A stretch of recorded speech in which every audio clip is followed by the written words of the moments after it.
We closed on the highs fairly pretty close. I'm gonna count the close as 1500.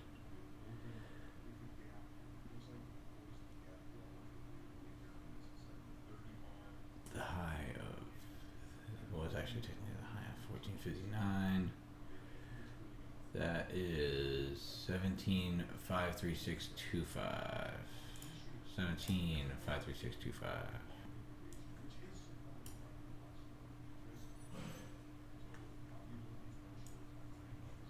What did I say? 53625, right?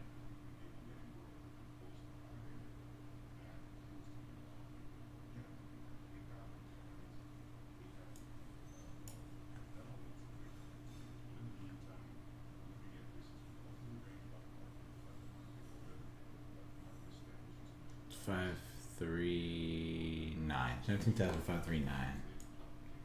5.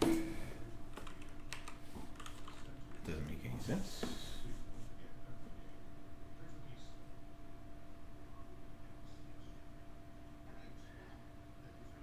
I guess it does. 17,539. Okay. 17,539 for the high. The low yesterday was down in this range here. Oh, sorry. Down in this range here. The low was 409.50.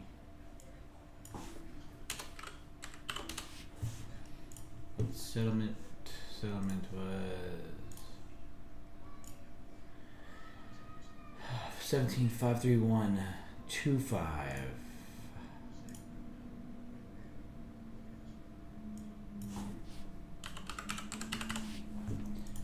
Overnight high, I'm calling the high at 17,692 quarter.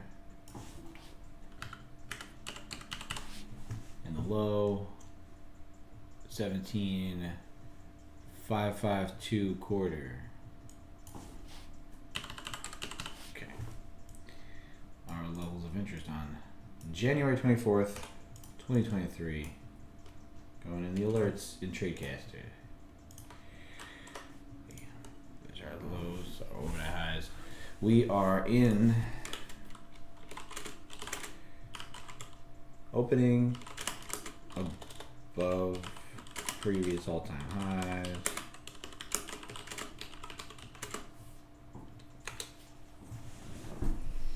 Let's see what happens here. 4 minutes to open.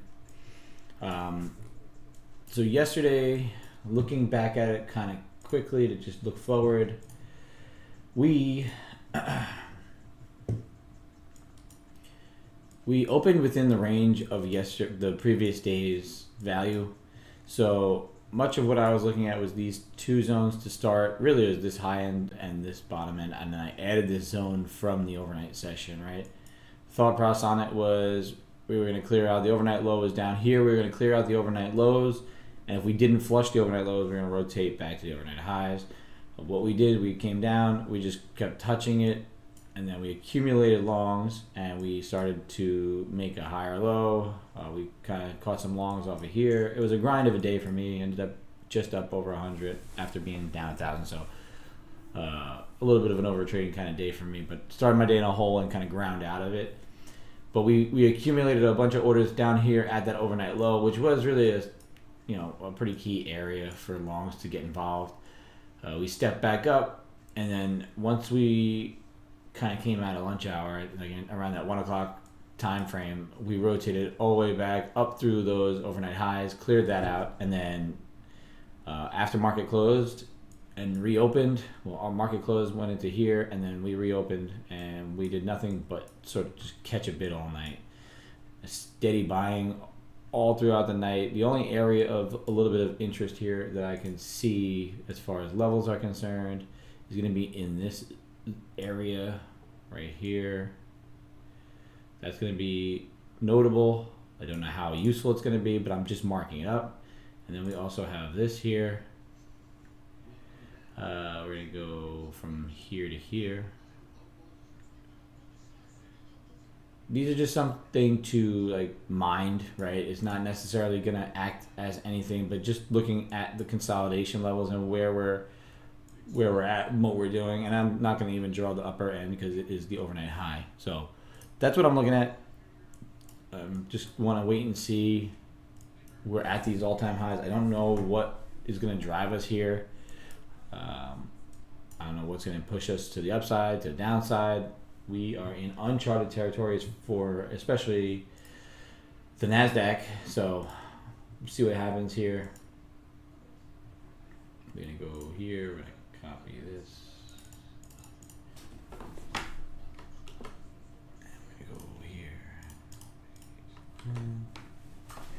Link to Tradecaster in the YouTube chat. We are live trading every day at 8:30 till at least 11. So let's see what happens. We're going to give this market a little bit of time to decide what it wants to do and then go from there because I don't have anything. I got no levels. I'm going to let it establish and then we're going to see if we can maybe clear out this overnight high real quick because it's going to be close. We're opening near it. And do we clear out that overnight low? That could be a play to do today. But it's going to be patience. I'm going to wait 20 seconds to open. Let's do this.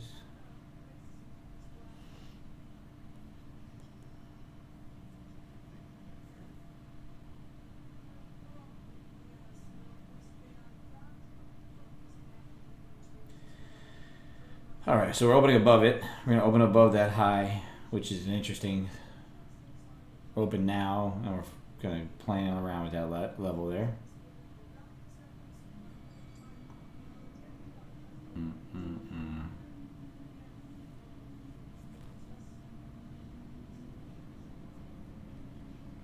Selling a little bit.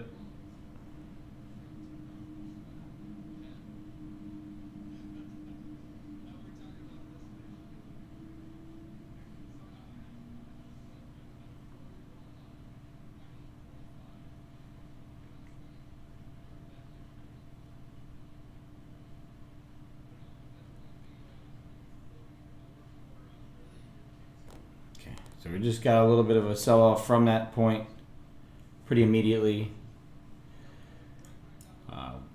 Just that's all the information we have. We went and we opened at our all-time high. We ticked above it just before market opened, and then we sold right off from it, and that's all I have. See how this goes as far as everything lining up for maybe a short to rotate back to the bottom half, or we continue to just break out and go to these green all-time highs, blue sky highs they call it, right? So there's a breakdown of the opening range. So the opening range was about 73 ticks. I drew this literally 5 minutes ago. If you didn't watch my little setup, this zone has no real significance other than I want to watch it from the overnight session, see how price acts in it and around it. It's just got some volume in it. We spent a little bit of time there early on this morning during that trading session.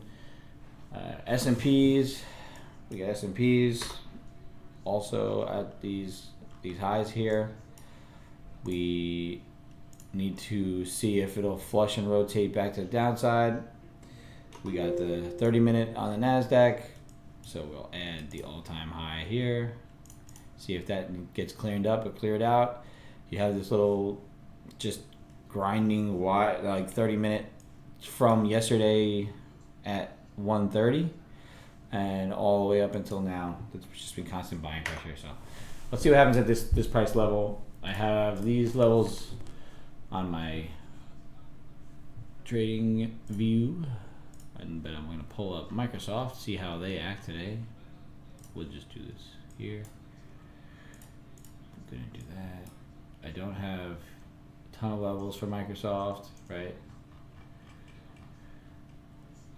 See if it kind of rotates back down. We had this big push up in the pre-market, open with a pop. 400 was tagged. Yesterday we were talking about it possibly getting hit. It didn't quite get there in session, but it got there and through, and now we opened up with this gap a lot of times when it comes to equities, if you gap above a significant structure point, i.e. around here, like that's a decent structure point, you gap above that and continue, you're looking to see if they're going to get some continuation on there, on that rally to start the day. If that fails, however, and it rotates back down below that structure, then you could rotate back down, close the gap, and then rotate back down even further. So we're going to watch that, be mindful of it. So Microsoft, Apple with the wildly ripping open iPhone app side loading. Apple gears up to charge fees for apps downloaded outside the App Store. Spotify purchases. Apple plans new fees and restrictions for downloads outside the App Store. So that is rallying Apple a bit. And Nvidia looking to sell off. All right. So let's see what happens with these names. See if they'll give us any pertinent information. I do like a short through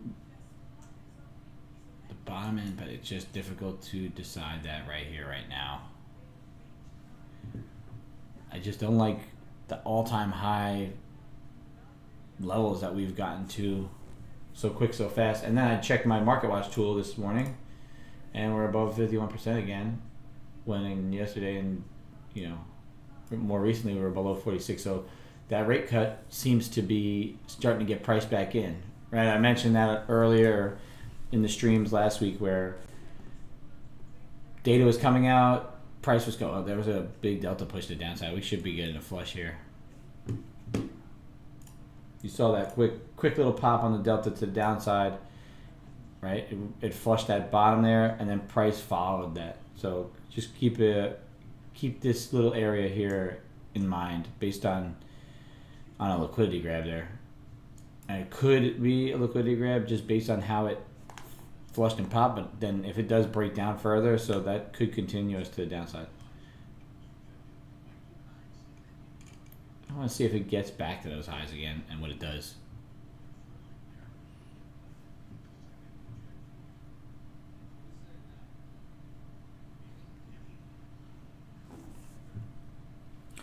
Thank Above a VWAP that's been up and to the right?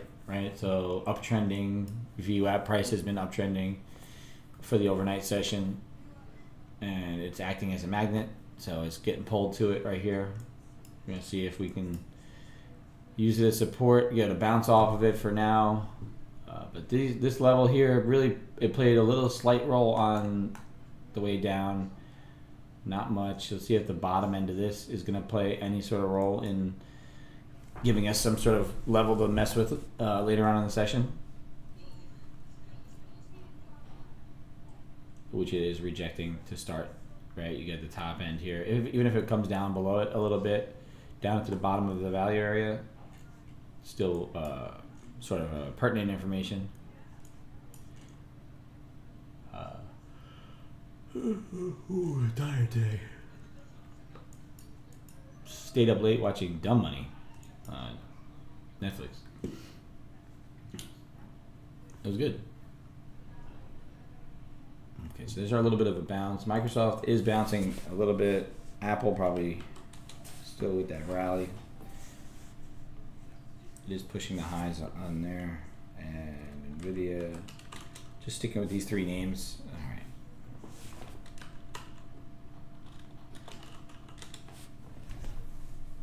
Microsoft.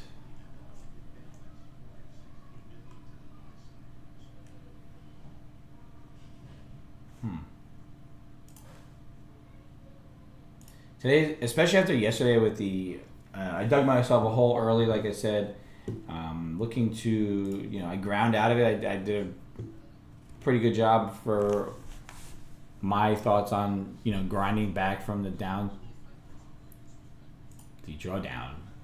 that I had going on. Let's go copy trade. I forgot to run it. Yeah, we did a good job just kind of battling back, grinding it out. But today I want to be a little more patient with my first entry to see if I could catch a bigger move on one or two good trades, and that's going to be today. I don't want to be grinding as much as I did yesterday. It's tiring. Oh yeah, coffee time. Again, already? Yeah, well, Oh, say hello to the people.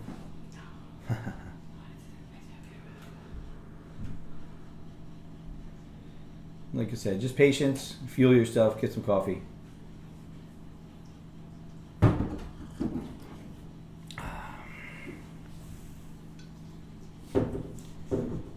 So this level did act as support, so it is good to keep in mind that that level did act a little bit as resistance. So this zone is going to stay up here for the time being. This zone will stay up, and the one above it I'll keep for now, just to say, you know, just to keep an eye out on it. But it really did kind of cut through it pretty easily. We got delta rotating back to the downside, so we could this breakdown through here could give us that actual flush. The targets, right, like a little choppy here. So your first target would be this volume node at 620.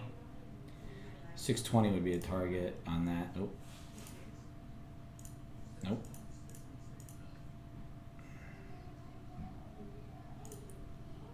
621.75. That range there. If you are playing a momentum crack to the bottom. If this is a liquidity grab to run to the downside, then that's a different story. Hot coffee.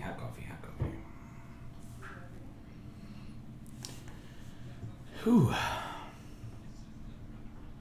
I do think we can get this continuation. Nothing here says buy me being at all-time highs, but like I said, we're trying to be patient with the first trade of the day. Not trying to dig myself hole early.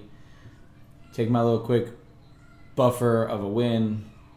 Maybe catch a bigger piece of a move. But when it comes to all-time high trading days, we're going off of really limited, very limited pre-market data here. Obviously, you see it's like a steady grind of buying all the way up, right? But I don't have any other information to the left. There's nothing.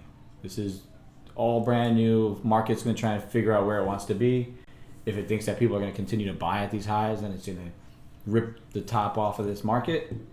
This zone actually worked out pretty well here, so we're going to keep it. And I do like it exactly where it is. I like how the wicks came out, the bodies held above, and then these ones are kind of acting as wicks. I could extend the bottom end of this to there, which I might do, and let the wicks kind of just tickle out underneath it. But that's really our zone there.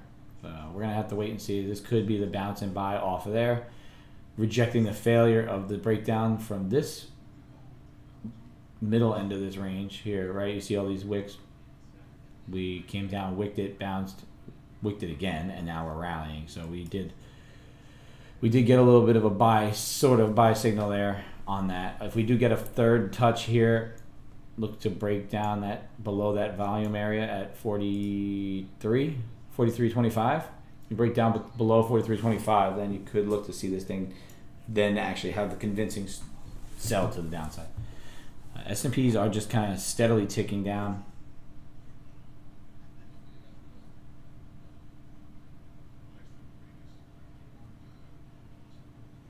Rolling down a little bit.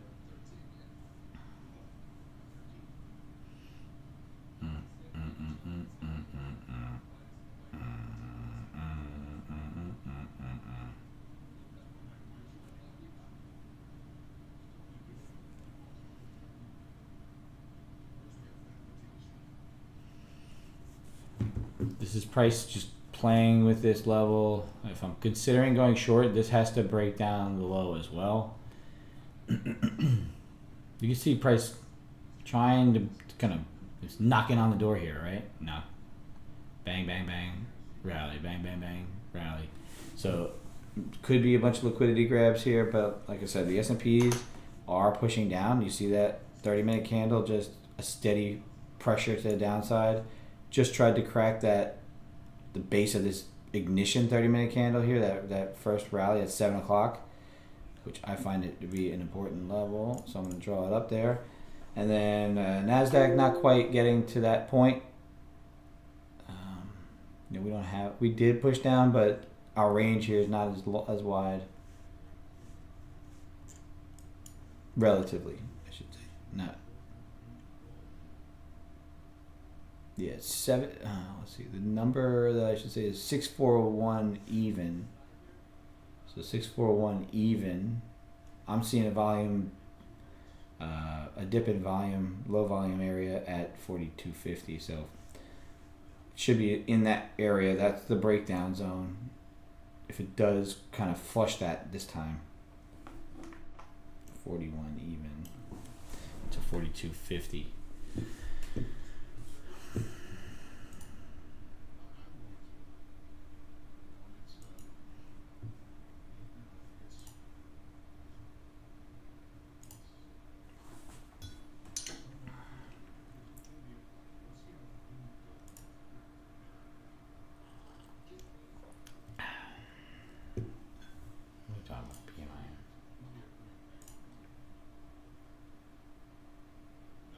We're gonna get not a red candle, a red folder, but we're getting the PMI number out.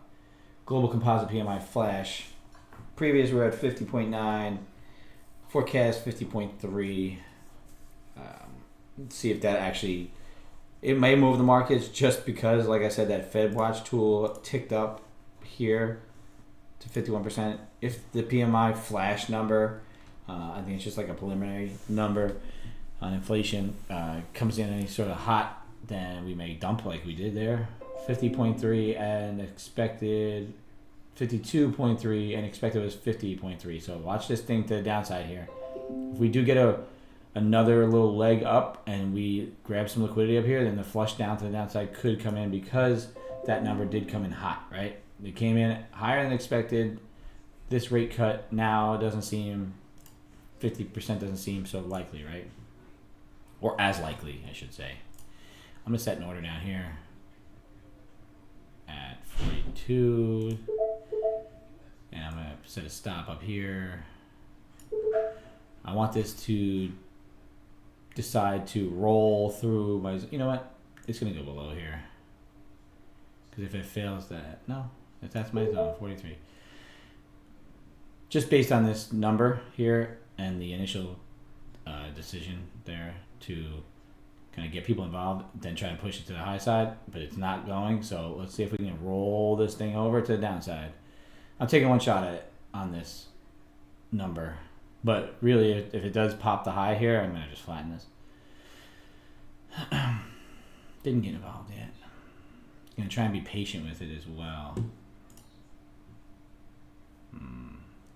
Sitting above the VWAP, sitting above the VWAP, holding.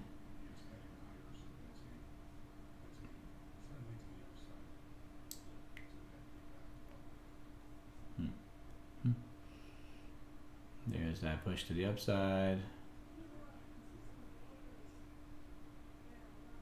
This might be the good is bad, the bad is good, good is good again number. These numbers don't do what they always are expected, right? Once the algos start to calm down, after the first minute after this little data is pretty much done, we can start to see it slow down a bit, calm down some. Like I said, it wasn't a red folder news event. It wasn't like it's just a preliminary flash number. So it's not anything that's crazy. But it is something that is used as a marker for inflation. So 52.3 as opposed to the forecast of 50.3.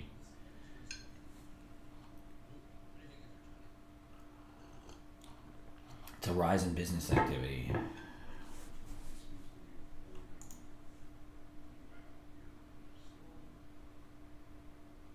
We're going to wait on the global PMI composite. No, I'm sorry. I already came out. Crude is later. 10:30. All right, I'm getting rid of that order. We're flattened. I don't want to be involved in this up here at the moment. If it rolls now, then it's going to roll. But I don't have an indication on what I want to do with it yet. That was a good little liquidity grab above this little overnight zone here, so we could possibly see that roll over now, but I don't know for sure. I don't have any real confidence in any trades at the moment. Like I had that out there for that to be more of like a whippy grab, real quick roll over, then use above this volume node here to be a stop, just to see if we can get that sell off down to 21 and then through. That was my thought process on that. If we do break through 42.50 again, that is the area that I'm interested in.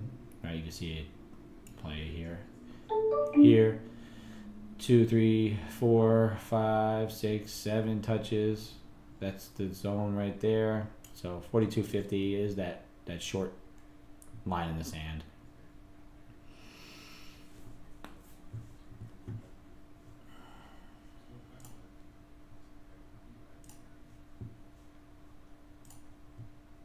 At VWAP one more time. S&P pushing down to the downside. We got Microsoft also kind of just stagnant in the middle of his range.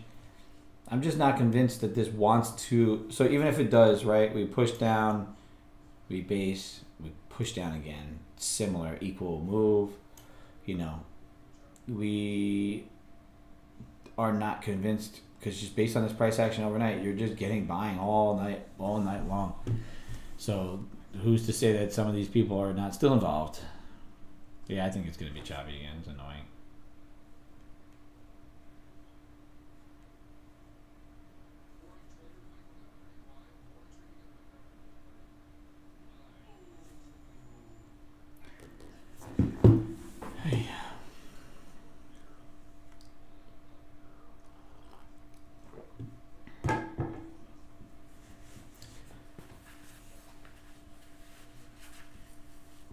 There's that push to the upside now, right?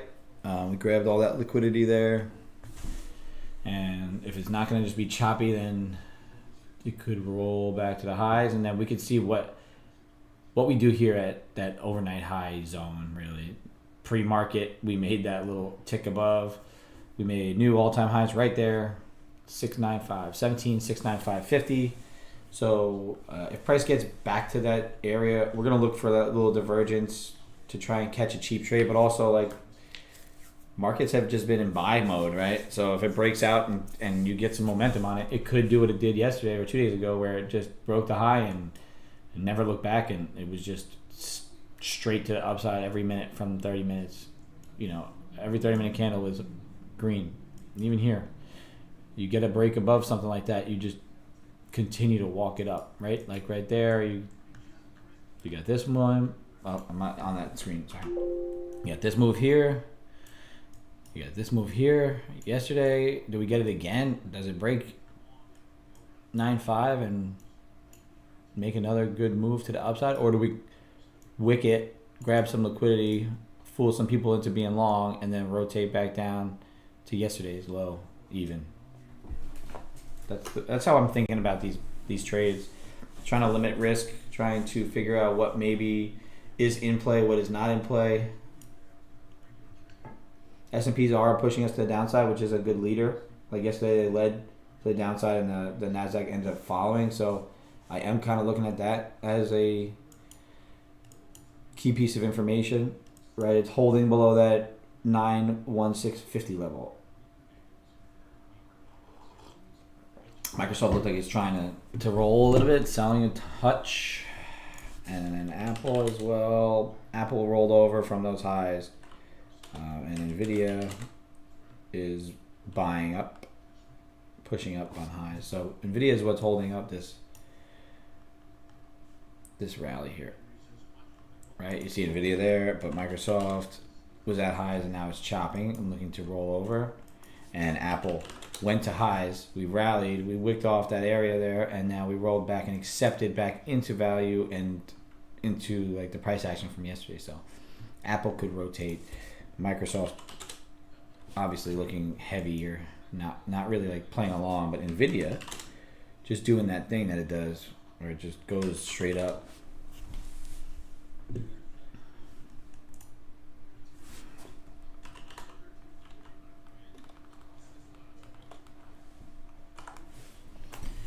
Microsoft's trying to roll. I think I want to try and get this thing short because we're not pushing these highs quick. If I can get short down below these area and then look to see what it does at 42. So you could get the delta divergence here. You're trying to make new highs on this rally, and delta's not playing along. So I'm gonna look to see if that gets me going. But the tilt isn't really heavy long, so I'm not getting that final little confluence. It seems like people are trying to go short here, and that may rally us through the highs. So I'm not gonna be sold on that short yet. Not sold on it quite yet. Almost there.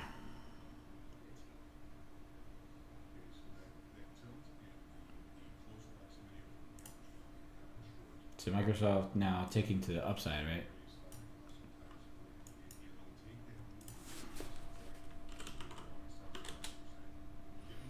Apple bouncing. Nvidia straight up. Microsoft still not decisive. S&P's holding that ignition candle right here, holding that low. Not really. It might want to clean that up and then rotate again. If the S&Ps start to run up, NASDAQ will follow, because you can see the 30-minute wick right there grabbed a bunch of liquidity at the bottom and has pushed up into here. Got 5 minutes left in this candle.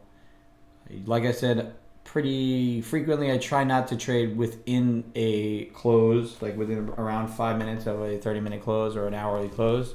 So right now we're 5 minutes to 9. I can't believe the session's already almost 30 minutes in and I got no information on it. So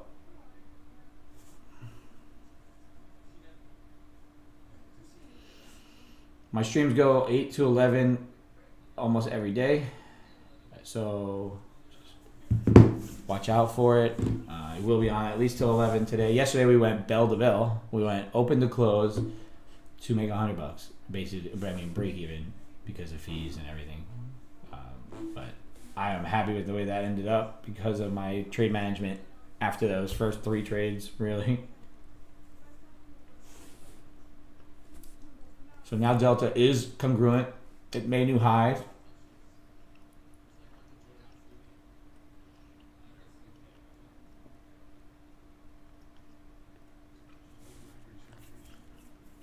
That 30-minute candle is wild.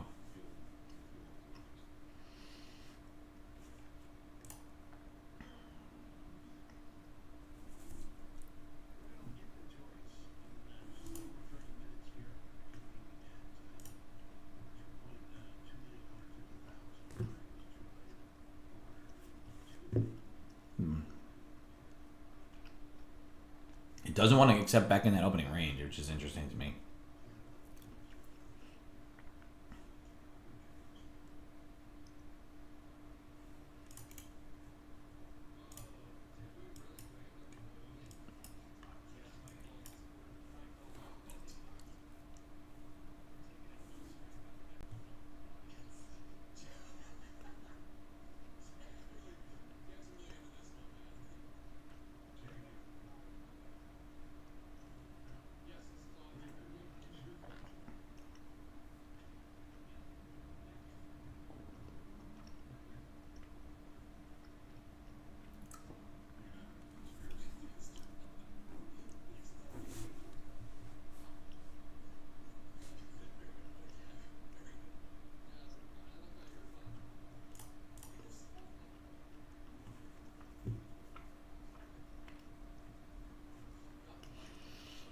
Yesterday, Microsoft helped me make some pretty good decisions throughout the day. It is the largest market cap, or I'm fairly certain it still is, on the NASDAQ. I don't think Apple flipped back to the highest.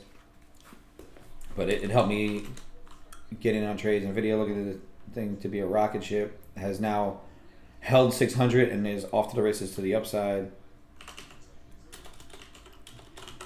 Could be just another break if Apple holds these lows and starts to continue on with everything else, then this could drive us to new all-time highs above that green line and beyond. But we're just literally in watch mode. It's very difficult to take a trade in this range.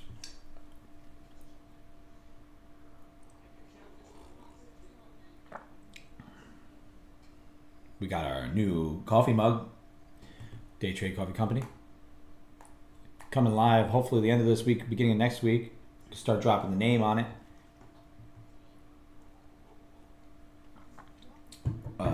It is, the website's still locked until I get word from a few individuals on the testing end, and then we're gonna go live and see how it goes. But it should be some great trading fuel for everybody out there.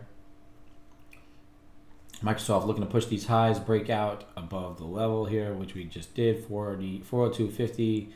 Let's see if that momentum trade for Microsoft drives this market at all, or if it's going to be a failed breakout. Look at that. What's Tesla doing? They have earnings, right? Tomorrow. Tesla rolling over Microsoft, breaking highs, Nvidia. Still to the moon. And Apple looking to crack those. So the only thing really holding us up is Nvidia. And if it fails any sort of part of this rally, then that's our break to the downside in the index, in the NASDAQ. That's why I really like to watch Microsoft, because they act very similar right now because of the weight. It's interesting right now the way that the NASDAQ's really refusing to push up, and it seems like it's grabbing liquidity here and trying to rotate back to the downside. It might be leading today. I was just kind of looking to see if that was diverging on the delta. Kind of not. It's the same.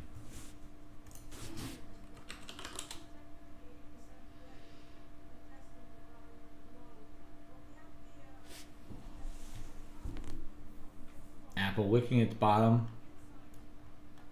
right? The level it wants to break above is probably this here.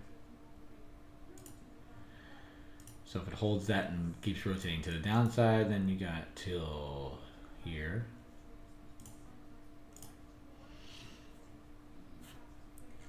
So Apple continues to push. Apple is pulling us down. Microsoft pushing high, but rejecting that pre-market level there.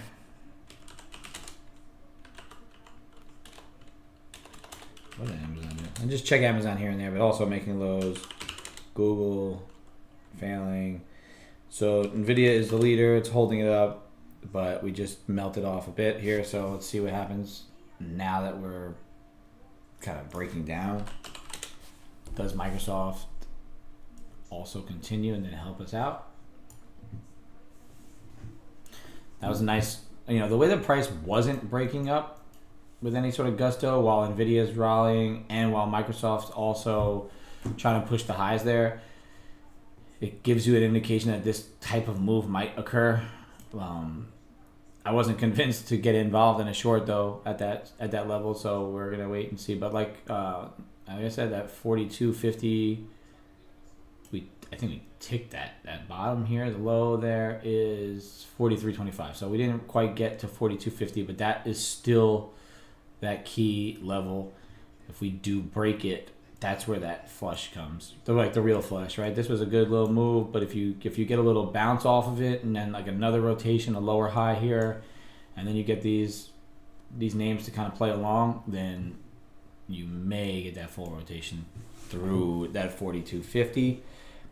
S&Ps broke the lows there. We did not quite break the lows yet.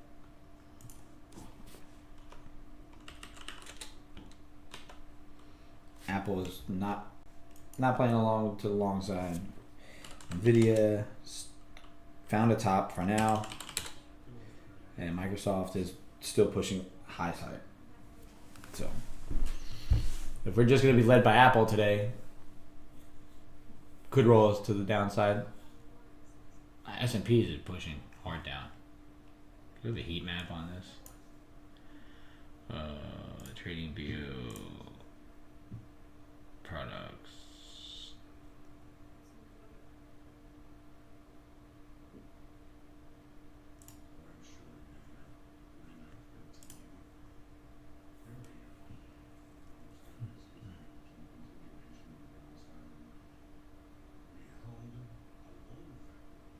I don't know.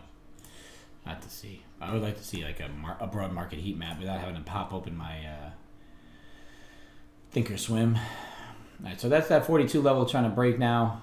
If we do break it here without wicking up and rotating up, then we should continue down. So I may look to take a short here if it does get that break.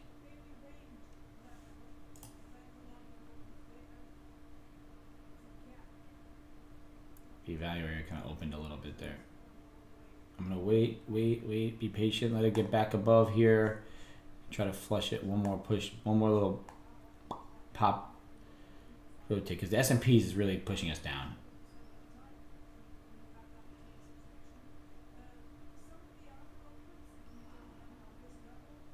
I'm gonna sell that 40, 25, stop loss will be above here. Above VWAP.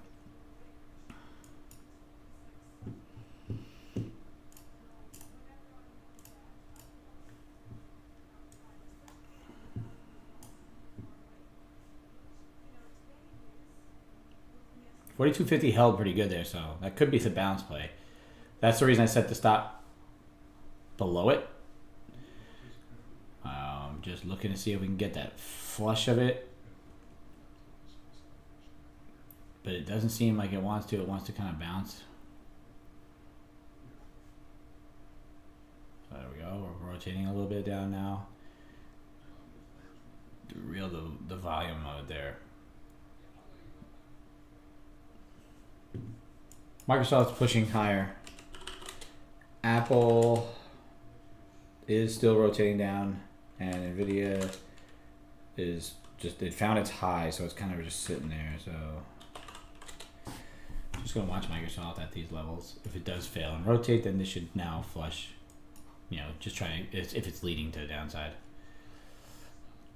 I don't like these overnight chop fests.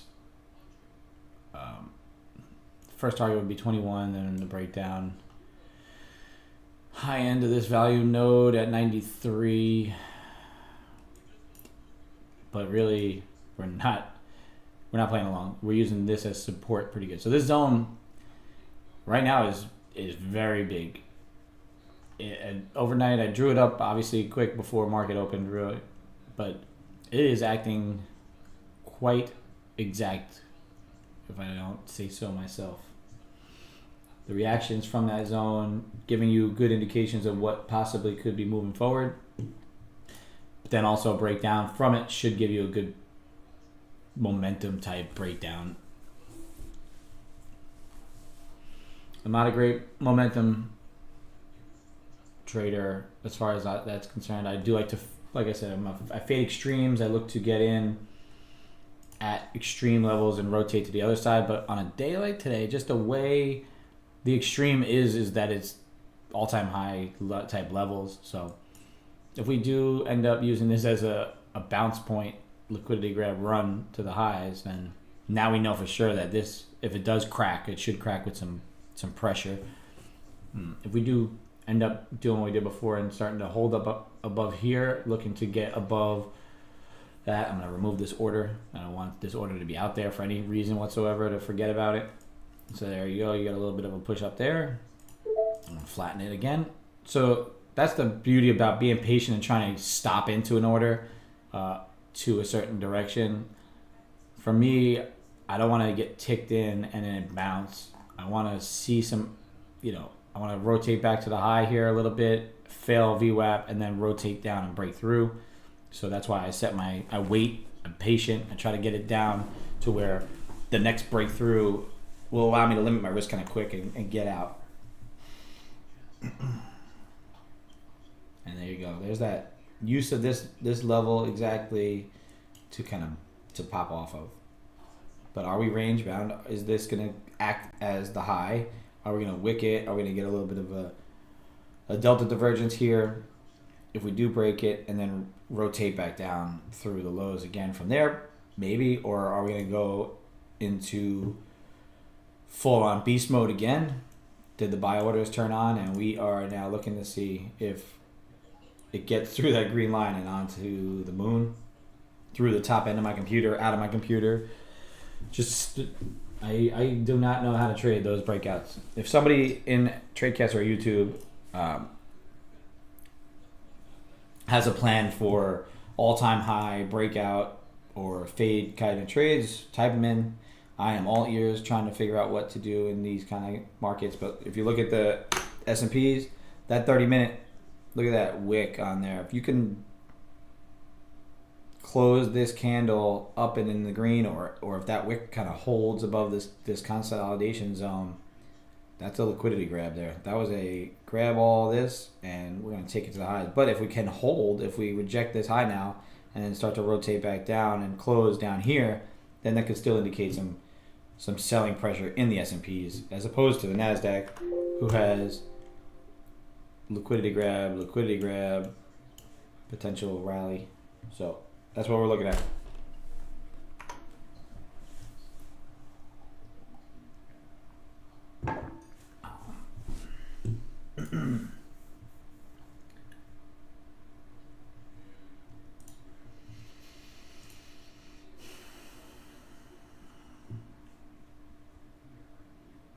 Okay, we're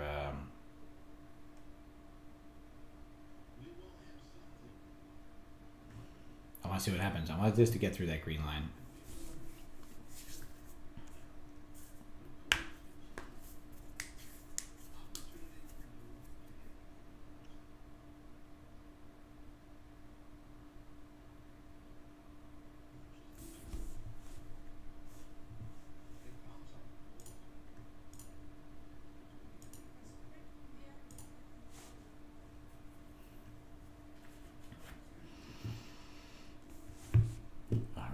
We're approaching that all-time high level now. I can't imagine it getting this close to there and not trying to break above it psychologically. If it doesn't, then that could be an indication that we do just continue to rotate, but we're not. I can't see that happening. That's wild. If we rotate from here, or it is the value area high. The value area is this big. Nice tight value area so far, including the overnight session, right? So that's a very tight area where price spent most of its time.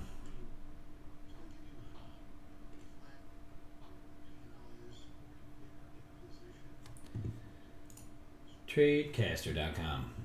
If you're in YouTube and you're not sure what it is, head over to that link in the bio and in the chat. It'll take you over to TradeCaster. If you've never been over there, do a 7-day free trial. Once that trial expires, you don't have to pay for anything.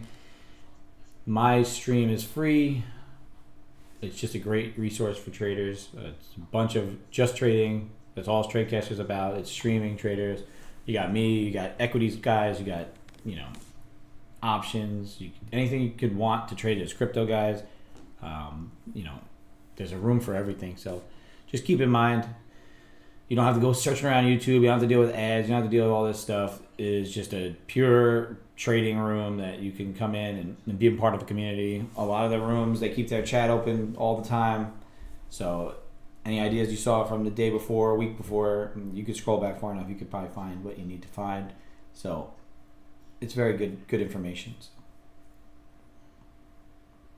hit on over there. Subscribe to my lobby. Even if you don't want to come in and play around every day. If you find somebody else, just hit the subscribe on my lobby. I hit 100 on YouTube. That was a cool little milestone. Like I said, I haven't been super hardcore about trying to grow it. It's been growing pretty naturally, so pretty cool.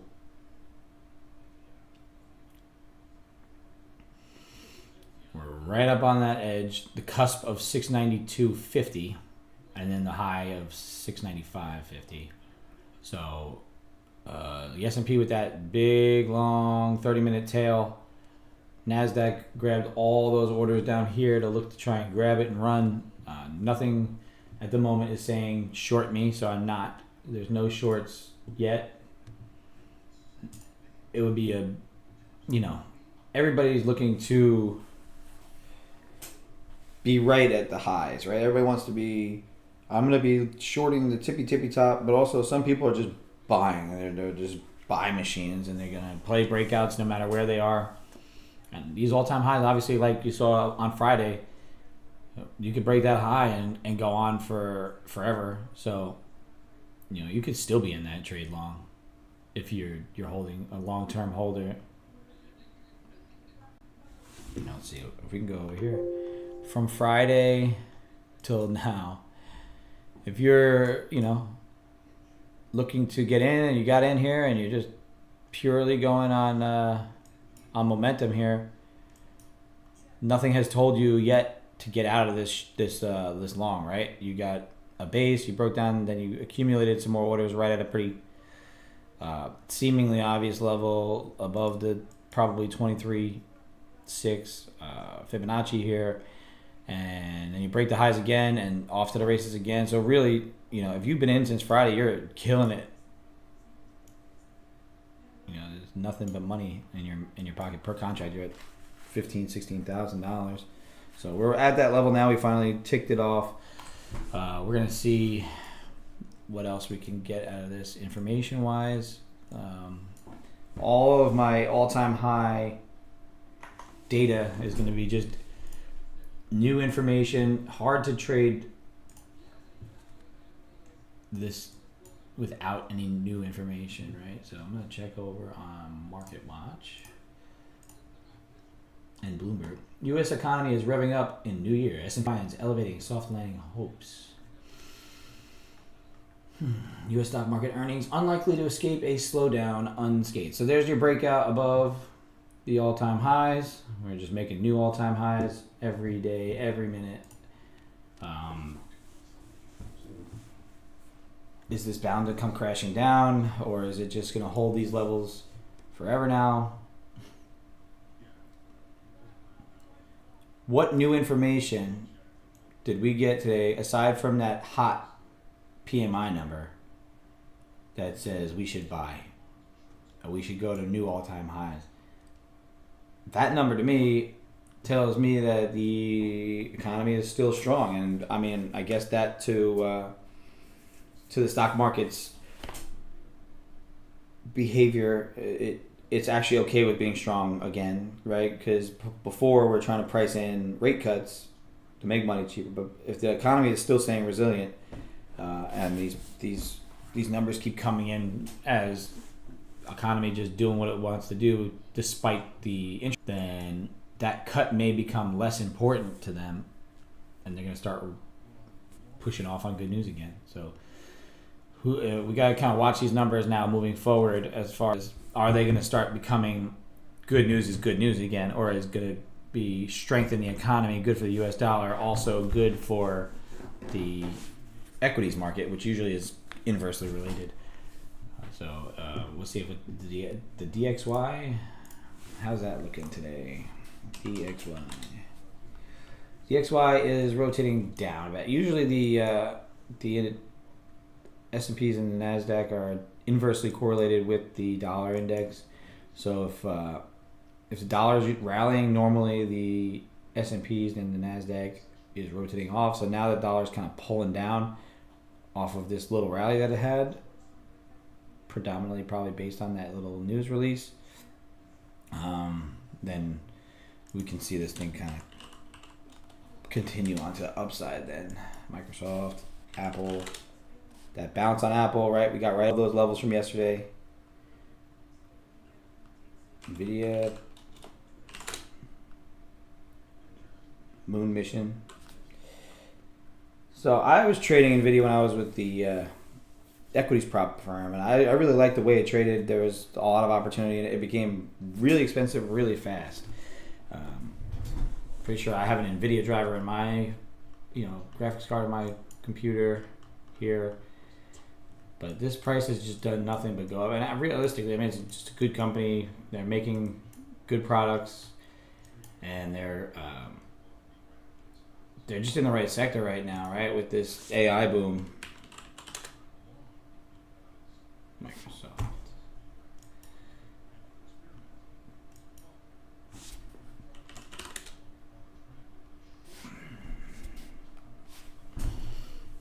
I'll leave this off screen. Just a bunch of nothing for me. Just patience. If you could just be patient on days like today, it's really the best part of, best way to be when you're trading. If I can't get new information on this, if I don't have a trade by 11, I don't have a trade, right? Like I can't be trying to force things in. Like yesterday, yes, I saw opportunities. I executed on them. I might have been early on a couple entries towards my idea being correct, but eventually it was right. But I don't want to do something like that today because today it's all brand new information. There's really nothing. So at the moment, we're kind of just wait and see type price action here. So really, if I'm going to give this a zone, I'm going to give it a zone from here to here.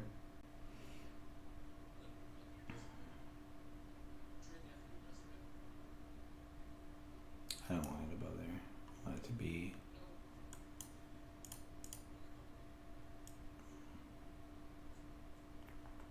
Yeah, that's fine. I'm just trying to give it a zone for now.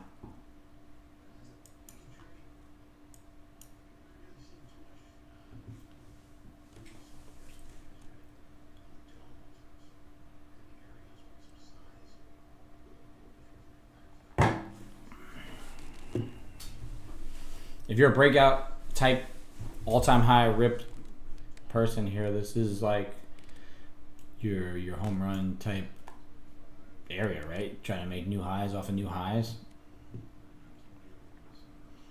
I like this. Trying to set up for a short here. Divergence, confluence. I don't have a super heavy long bias, do I? I gotta wait for that to come in.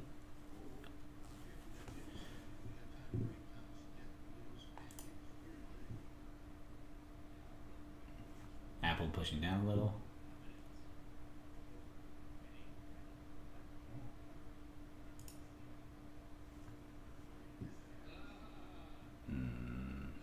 Do we rotate back through this high here? If we accept back into this range, could be the failed breakout, right? When you break an all-time high, don't you want like a super strong high volume move here? You got a higher volume, but it wasn't like crazy volume. Now we've been on diminishing volume as these prices have gone up. We haven't really shown anything yet that's saying that it wants to explode. So maybe that lack of explosion is going to push us back to the downside below 695, re-accept below here and try to rotate back down to at least maybe the bottom of value or VWAP.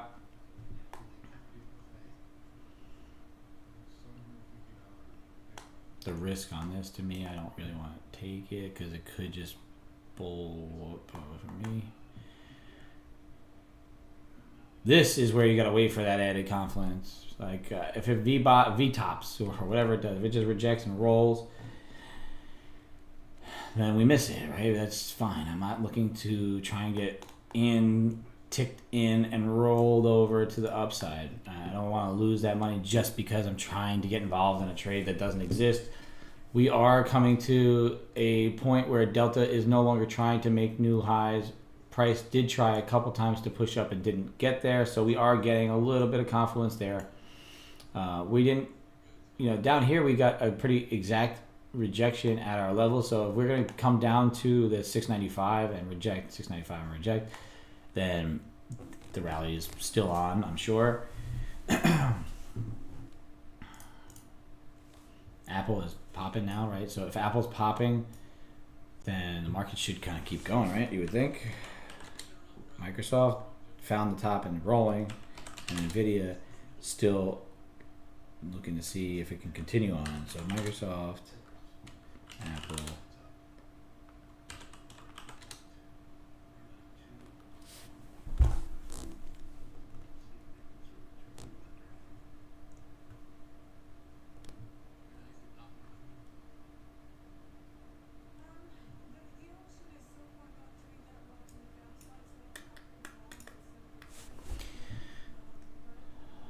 confluence here. If we get in below 700, risk to the high of the day could be an interesting entry, but we're not wicking it and rolling.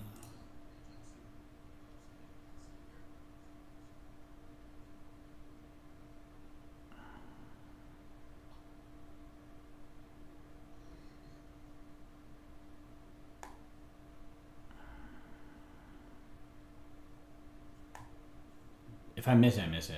I'm lingering here because I wanted to give it another push up before I set an order here. I don't want to get ticked in.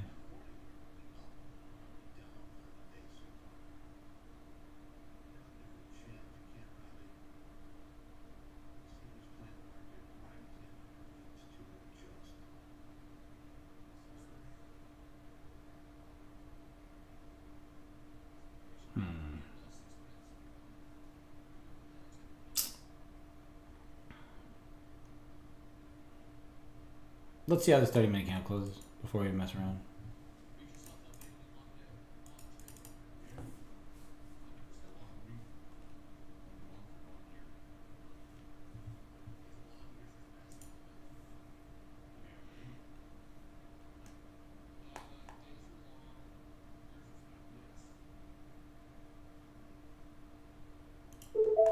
I'm gonna set that over there. We do break down below 700. I do want to be involved, but now the price is starting to try and speed up, and we are looking at it here to see if it does want to take this high. Here it is.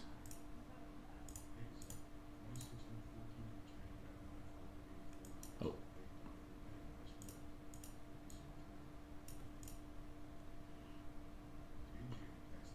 It's trying. Not getting the total divergence that I want. If it does crack the highs, then this could be that breakout now where you get that big gusto push to the upside.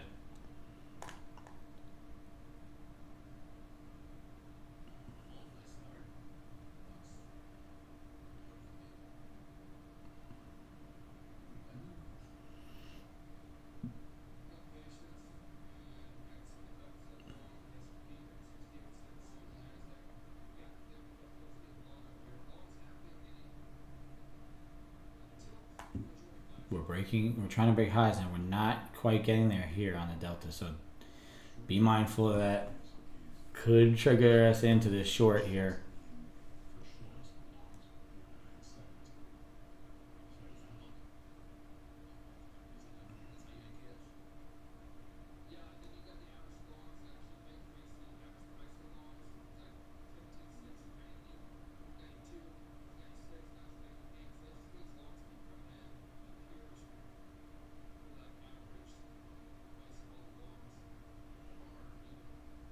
If we do get like a wick off top here where it blows off and comes back down, then I might move my entry up into the 710s, like right below here, 707, below this little body here.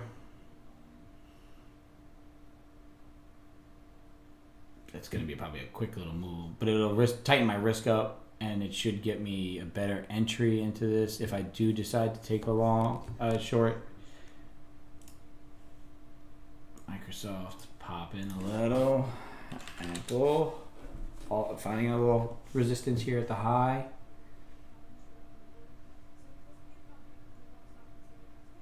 NASDAQ 64% long. I want to break a little bit here. Break it. Get one more little wick of people involved. If this ticks me in and it rolls over and gets me out, then we're going to be annoyed here. So I need to follow my rules and play my patterns as they come.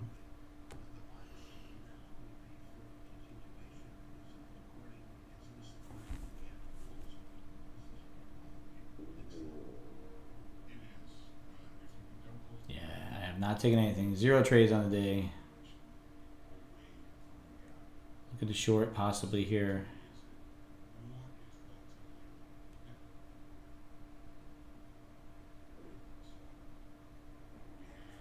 Okay, so you can see price is trying to make new highs. We haven't quite got there in the delta. So if we get like a hard rip here and then a real quick fade back down, then if we rotate through here, then that should give us the short. Now we're breaking the highs. Delta's now sort of congruent here, but we didn't get like a blast off, so this could still be a good short. So just be mindful of that.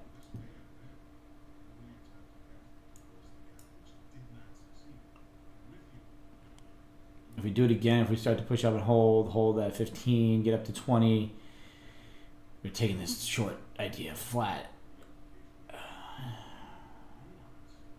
But if this ignition candle breaks, would you think that we would continue to break? That's what I would think, right?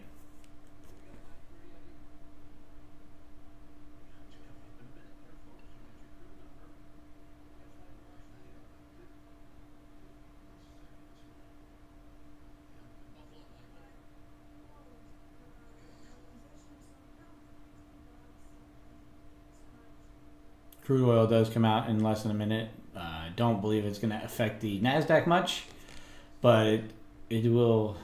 You'll still get a little flicker in it. This push to the high side. Continuing to go. Like I said, it's just like so hard to fight these highs. Just want to see what happens at this 9:30. Nothing. We got a little flicker, like I said, flicker. That's all that you're gonna really get out of a crude oil number for the NASDAQ. But this could be just the 9:30 price action speeding up.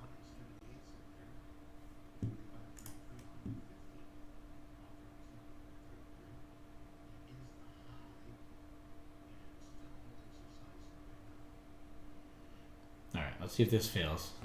If this fails, then we should get to sell off to continue.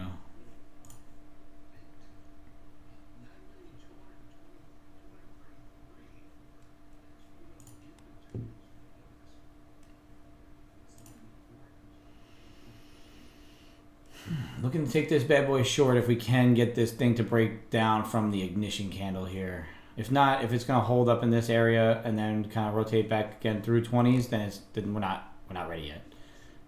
But which we may not be. This might just, like I said, it could be just another day of straight buying, and I don't find entries buying all-time highs. That's just not my game. I can't bring myself to do it. So I barely buy from lows, so for me to try and buy through all-time highs on a market that's held up not by sticks, but it's not held up by like the strongest of information here. Apple's kind of trying to come off the highs a little bit, and then Microsoft to attempt to break, and it's just starting to consolidate, right? So if we do consolidate and we push to the downside here, and if Apple also kind of rotates back down, and we got Nvidia coming off the highs a little. If they kind of all play along here as well, S&P's pushes down, then this should rotate to figure out what it wants to do with the overnight high again. So we'll at least be able to get ourselves to that area and then see what happens. But there's a liquidity grab. That was a whippy candle there. This is going to continue or what? Mm-hmm. Wow. Whip the 20s.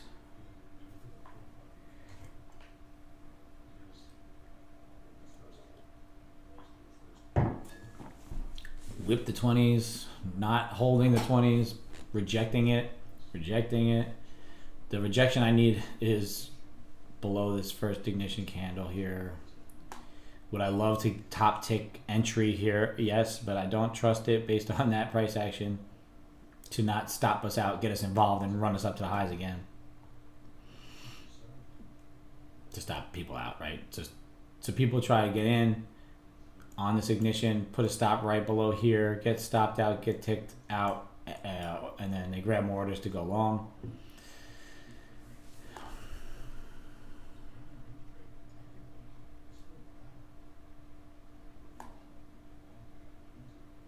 And then on the other end, if it's going to be a good breakout, you would want to see it to continue on strong and hold above 20s.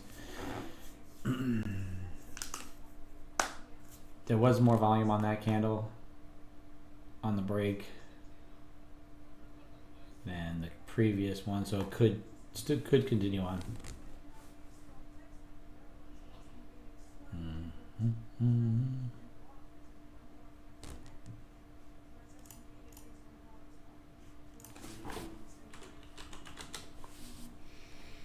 Does Microsoft want to carry on its buying mission?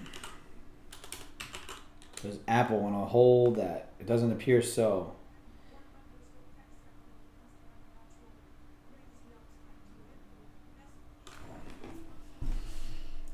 I'm just playing the odds here.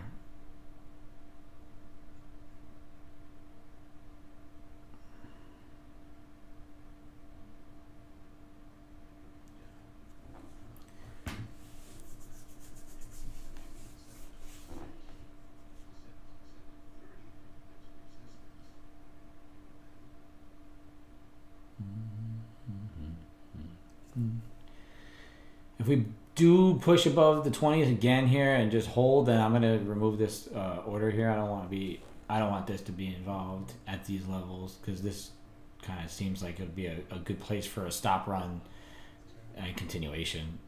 We're kind of dancing around with this 720 level here. It is pretty important, right? Our delta is still congruent. We're still just getting new buyers at these levels, so we're gonna flatten that. I'm not gonna. This market's keeping us out.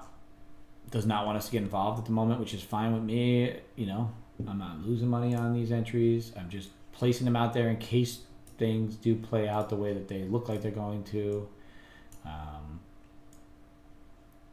So let's wait and see what happens with this kind of little wedge thing that's going on.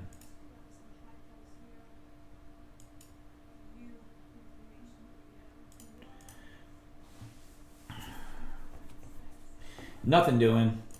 Still just chilling. So if you are on YouTube and you feel like checking out TradeCaster, if you're just trading NASDAQ, you are, and if you're not trading a all-time high breakout type trade, then you have some time to look around, figure out what you want to do.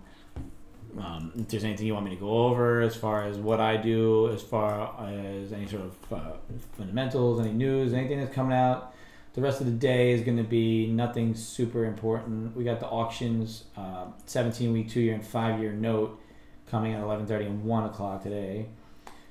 Tomorrow is going to be the GDP growth and the durable goods. So those two are very important red ticket event numbers. So we got a forecast on the GDP at 2.3%. The previous was 4.9. So I'm not sure how they expect it to come down that far. So we'll see on that. And then Friday we got the core PCE index, personal income, and personal spending. So those three things tomorrow and Friday will be pretty important for some movement within this range. We are just continuously breaking out, making all-time highs. Just nothing to go off of as far as levels are concerned, and the way I trade and the way it, for me, is my strategy is just not conducive to taking all-time high breakouts. So we're not going to take anything right here.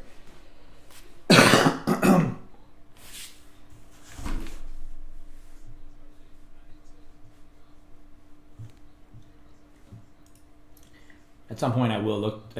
Once price slows down, give it till I'd say 10 o'clock.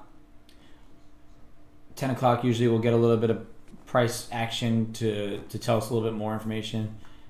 If we can get a little bit of a divergence, it'll kind of set a pattern to give us at least a little quick short entry to catch a couple ticks, get in, get out.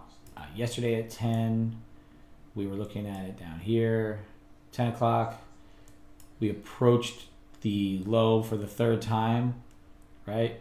And then we started to rally. So that 10 o'clock hour really helped us we actually were bidding back up, rotate back down, grab some liquidity and bounce. So things can happen from that point on.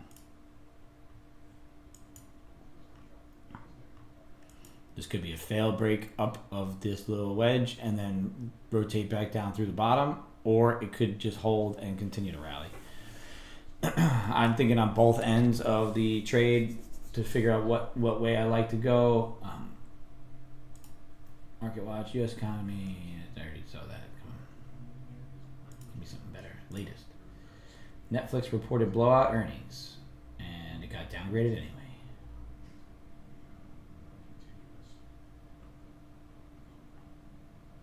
Nothing new, really, news-wise.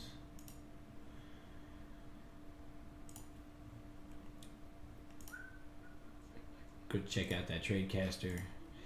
Click around through it, see if you like it, see what you don't like about it. Use that free trial, a 7-day free trial.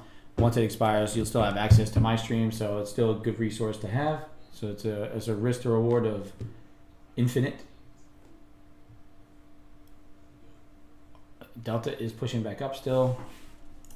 Right, you can see right here, congruent Delta pushing up, price making new highs, nothing that's going to give us any new information.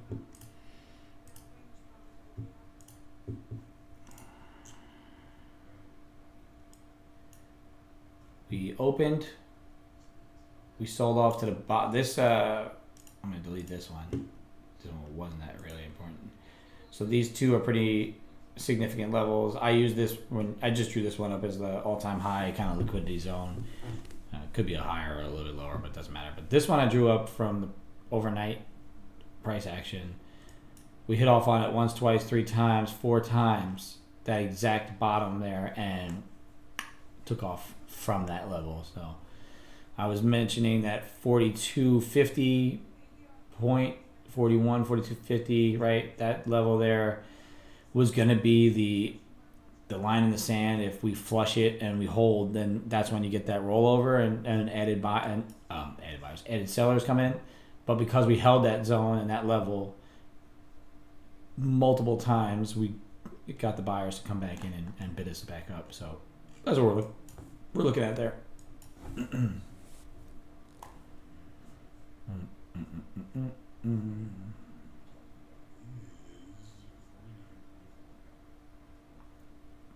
Little ninja class, cute kid.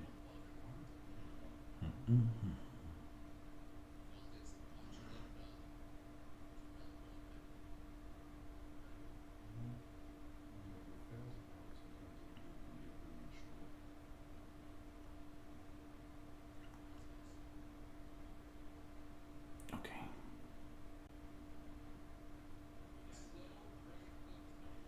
I don't like this kind of price action. I know it's boring to watch, but boring is smart sometimes as far as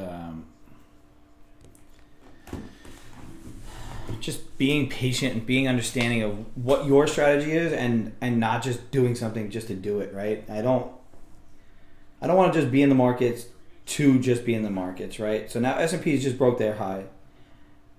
That is an added confluence into this continuing to the upside, right? But the S&P is now rallying the way it is, and the Nasdaq has slowed down a little on this push, but the S&P has now started to play along, so we could continue to the upside for the foreseeable future come this. But like I said, with my strategy, nothing here tells me, hey, I should go long. I don't play a breakout of this little tight wedge pattern.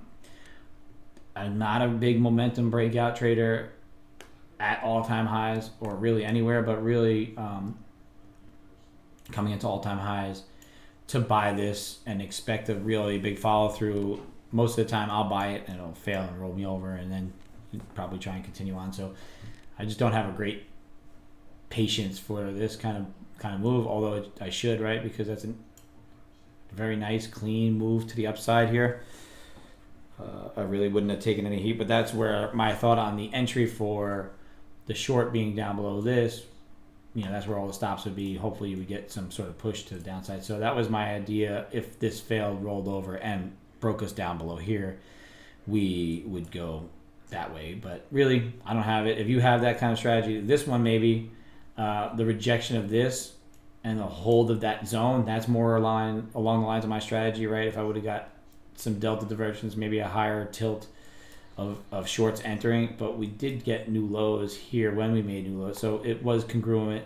It was a chance that the sell would continue through. So for me to buy it through here is tough. So, but that's where my entry would have been had I would be looking long, not necessarily the breakout point. So my first target would have been there, and then obviously you would look to maybe get one or two contracts on, maybe get one long above here, add a second at some point, take one off at that level there, and then let the other one run off on you. So that's kind of my thought on where I could have entered based on the very limited overnight information that we had in our inventory and the way price has been acting on all-time highs.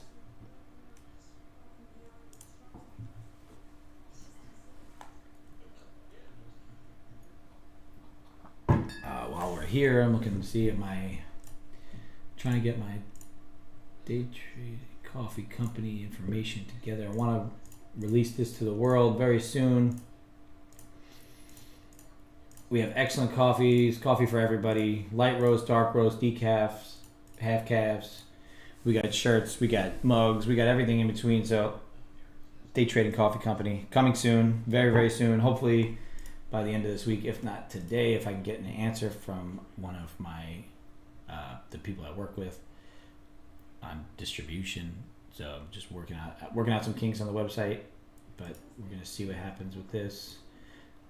I'm pretty excited about it. It's gonna be pretty cool. I'm gonna try and do some stuff with TradeCaster. Part of my company idea is proceeds from the coffee company. A portion of the will go into a fund, and I'm going to either go monthly or quarterly, and I'm going to try and get people who can't get capital or people who have, just the need, they want a combine or they need some money for funding. I want to try and use a portion of the proceeds from the coffee to fund underfunded traders and get more people involved in trading that maybe are deterred from doing it just based on not having enough capital and leading them to the water. Like I say, I wear the Top Step hat. I'm funded by Top Step.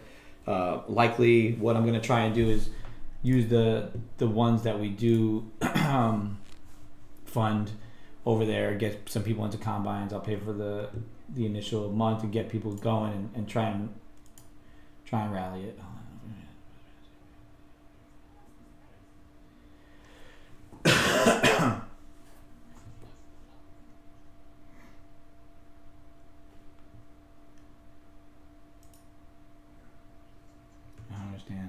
Okay, so now we're doing some little business thing. Yes, Day Trading Coffee Co. is my business website. Yes, that one my website.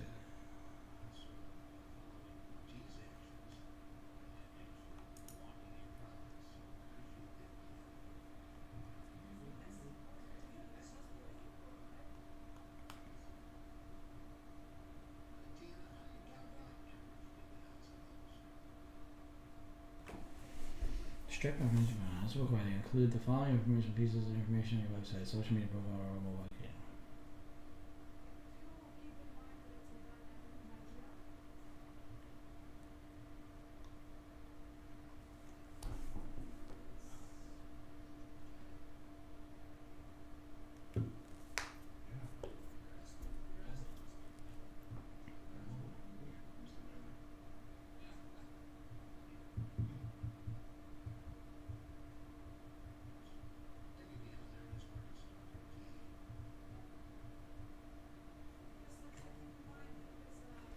Nothing doing here. Starting to get a little bit of a pullback though. That's good. Some healthy pullbacks. We could use that. So I need to do this. My payouts have paused because they didn't verify my website. That's good. So I gotta wait till this is finished for the day and I can fix this. Alrighty.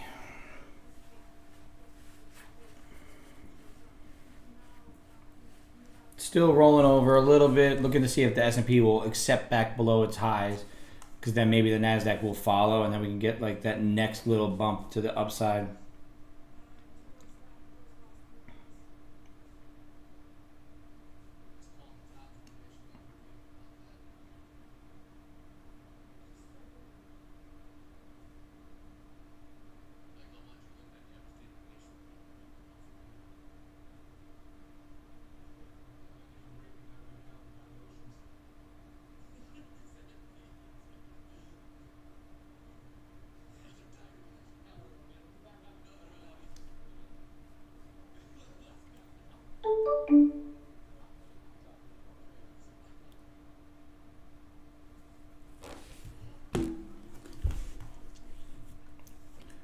Nothing doing.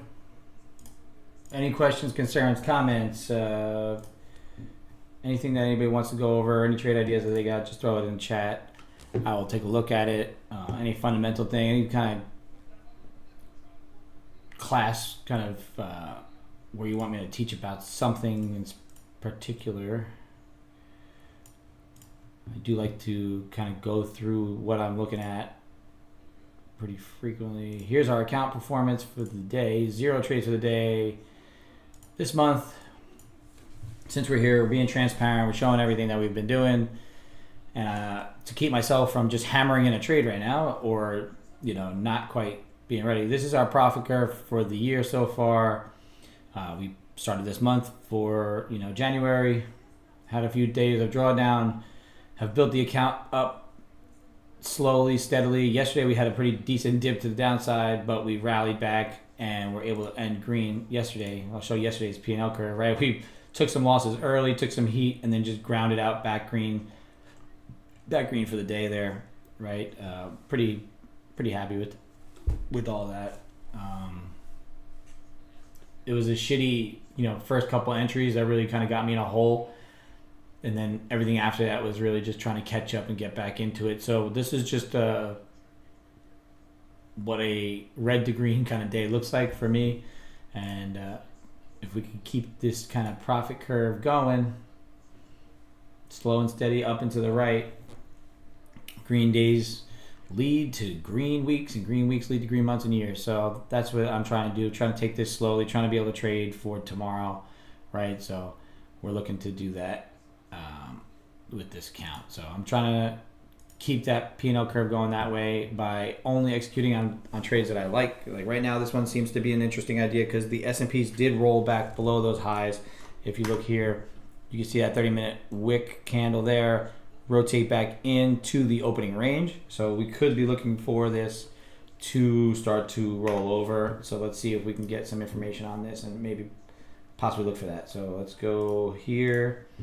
We did break down Apple. Looks like it's trying to roll over, and Microsoft as well found its highs. Nvidia was rallying like crazy, but now it's starting to roll over from those highs as well. So if we can get another little pop to the upside, get us to be more inclined to grab some more orders, get people thinking that this was just a quick stop run, get some more longs involved, and then roll us back over.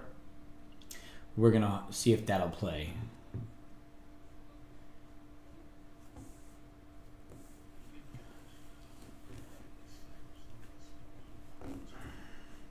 So yeah, now we're holding this, kind of not breaking down totally. S&P is now pushed right back above those highs. So this could have just been a stop run, profit taking from this breakout here, right? People start to see some profits, and then they kind of accelerate that to the downside a bit. Starting to get convinced here on a short. I just want a little bit more information. I know I normally don't take trades within the 5 minutes prior to an hourly close. 10 o'clock is a pretty big time for me to start executing some trades. I like to do that around that time period. So 10 to 11, I start to execute. If I am being patient on the day, that's usually when I start to get in. S&P's right back down below and into the opening range, and we're still holding well above on the NASDAQ. So look to see this possibly rotate back to that value area high here. value area high and opening range high. And then VWAP, by the time it gets there, should probably be approaching that level.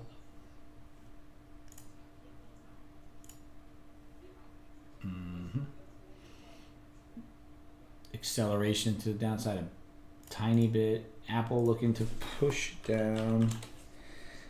Microsoft and Apple playing the game here. Nvidia.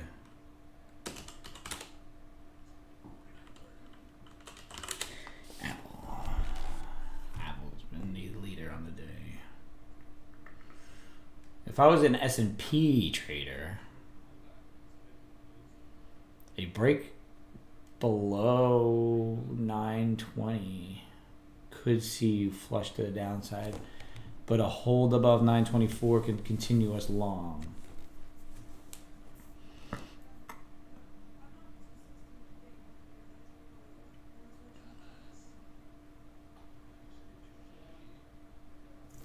If you look at my here chart, I set this as the all-time high when it got to that point.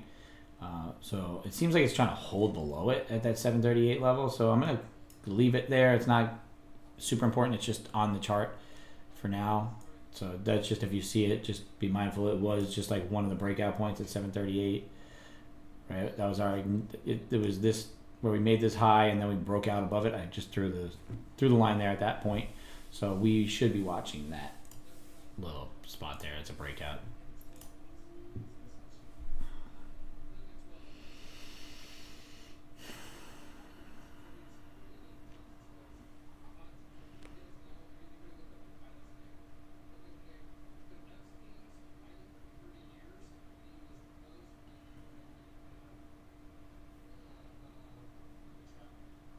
S&P, sorry, we got 5 minutes till 10.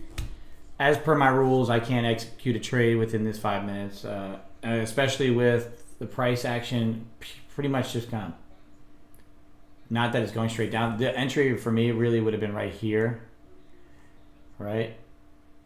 That push to the downside, that secondary rally, and not getting anywhere near the delta high, right? The delta high was there. We pushed down, we tried to push back up, and we're not anywhere near it, right? So that is my entry criteria, right there. 100%, if I'm looking to see this thing fail, I would enter on this candle here, below here with a risk to there. I'm really risk to the high of this 270 to rotate back down. And I would look to get it to come back down to that previous breakout point of the overnight high as the first target, which would also probably end up being VWAP. Short's getting a little heavier short right this second. Nothing really, like I said, nothing telling me get in right this second, but up here I would have liked to have been in already. My rule of state, anything before an hourly close, let's say like a 9:30 close, the bottom of the hour, I will be more inclined to still kind of take that trade, possibly within that 5 minutes. But if it's an hourly close, and especially at 10 o'clock, I do not want to be entering anything right at that period of time. It is the London close, so you get a little bit of change in price action a bit at 10. 10 o'clock Central, for those of you who are in other time zones. 11 o'clock Eastern time. Don't know what it is London time. I used to live on the East Coast, and so I'm acutely aware of my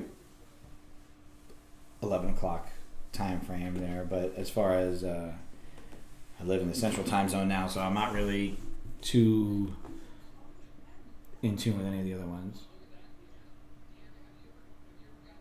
Don't you love that? I like that. I love that chart. Nice visualization.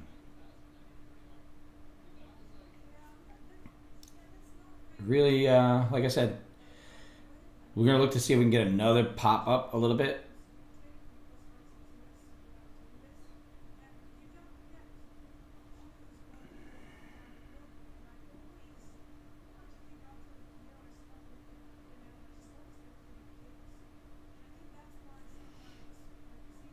Two minutes.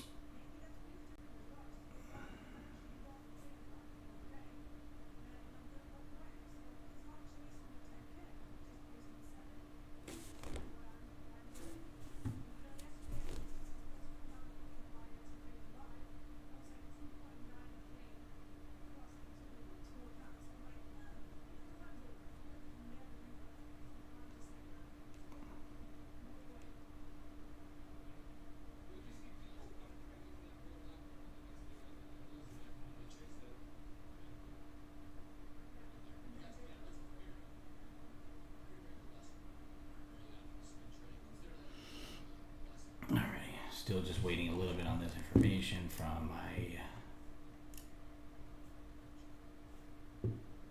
website so I could set this off, get it going live, get some orders out there.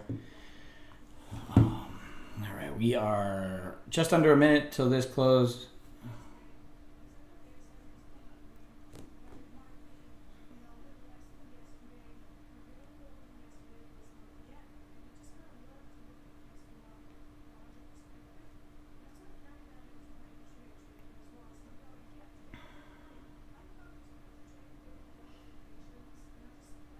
.24 seconds to go.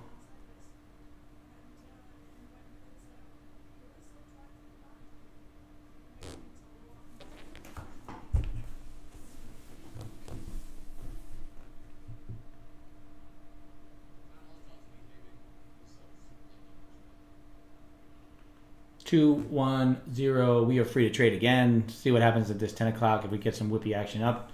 So you can see like how I don't know how much you guys watch these candles. Like I said, I watch on the 1 minute. I like the behaviors of it. I need to be able to see what kind of whippy action happens, right? The price sped up right at 10 o'clock. You could see that happens. Getting a little bit of liquidity grab there, possibly. I want to see if it'll push up one more time and hold. If it will hold up here a bit, because the S&Ps is now holding above its highs, above that breakout point. So I don't really want to mess around too much with it if it's staying there. And with Apple doing what it's doing, Microsoft still kind of rolling over, which is good for us, and Nvidia looking to make that little bit of a, see if it'll make a lower high on this candle here. So I do like the short idea still, but I want to see it come back up into this range here, maybe up into that 750 and then fail this 735 level.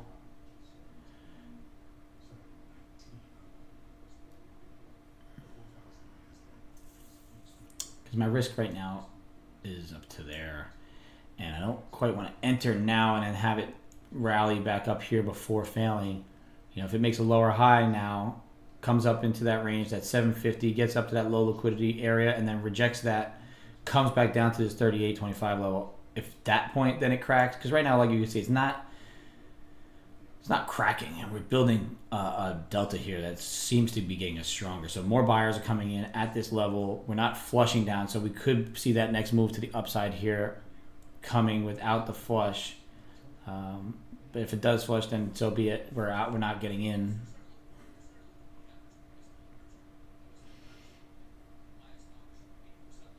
I just need some information. That's all, right? If I get information, then I can execute on some of these trades. I don't have a super indicator. I don't have anything that's going to tell me exactly what's going on, but that's actually a little bit better of a push to the downside. But we still aren't really breaking down. And I don't have a huge bias here. I need to see what's going on with that.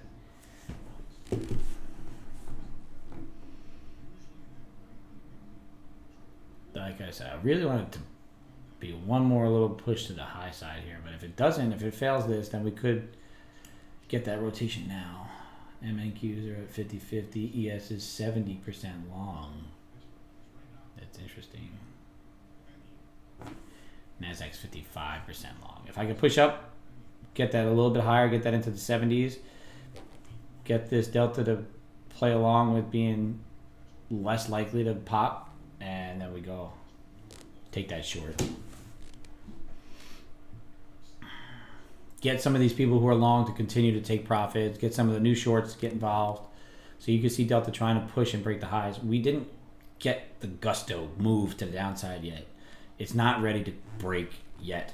We want to be involved when it's ready to break, not get involved now, wait a bunch of time, maybe get fucked around with, and then potentially stopped out, then it runs your way, right? Like my thought on it is trying to time when it's going to be the appropriate break, right? If we do end up, let's see, like I don't like these things, but you know, if you're looking at this here, you get a break above this little area here, kind of a little whippy liquidity grab above 47s, above 50s into that that low volume area, and then you fail that breakout. So you fail this breakout, then you fail to hold this 38. Then that's my added confluence. That's my third little bit of information to get some momentum, right? More people want to be involved higher to be short, right? They don't want to be involved higher to be long. So you want to get up into that range.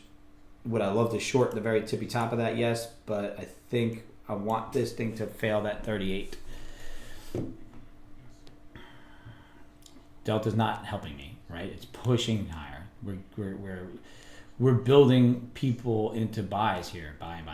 It's also not playing along price wise. So we're in a very interesting situation, right? Where it's like in a very indecisive spot.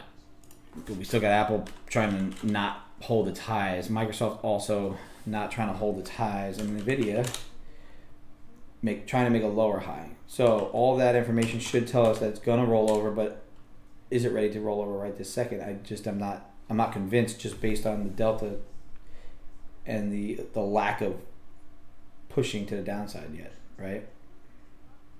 It's holding this pretty good. Like I said, we should get a pop in either of the directions if it's going to go that way. I want a pop. Even that pop.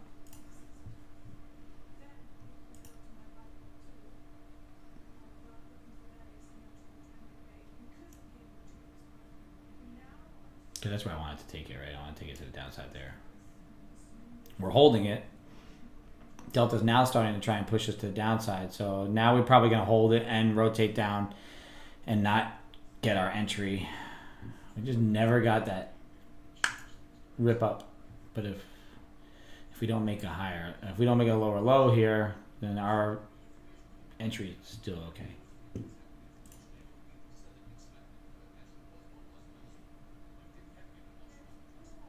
50% on the tilt.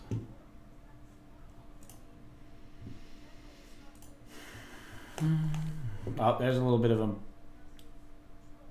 a speed up in the price action to the downside. I don't know if it's liquidity grab to push it up or if it's going to actually be the flush point here, but we did hold this area pretty good. There you see it trying to grab these orders down 25s down here, so we might get the rollover here that we're looking for. I really should have wanted that extra little pop on these all-time highs. I don't like to get myself involved in shit that's gonna get me in trouble, but that was the entry.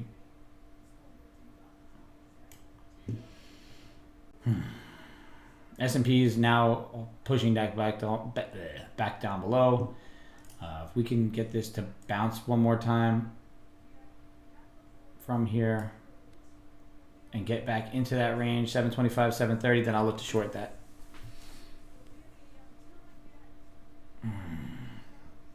That sucks.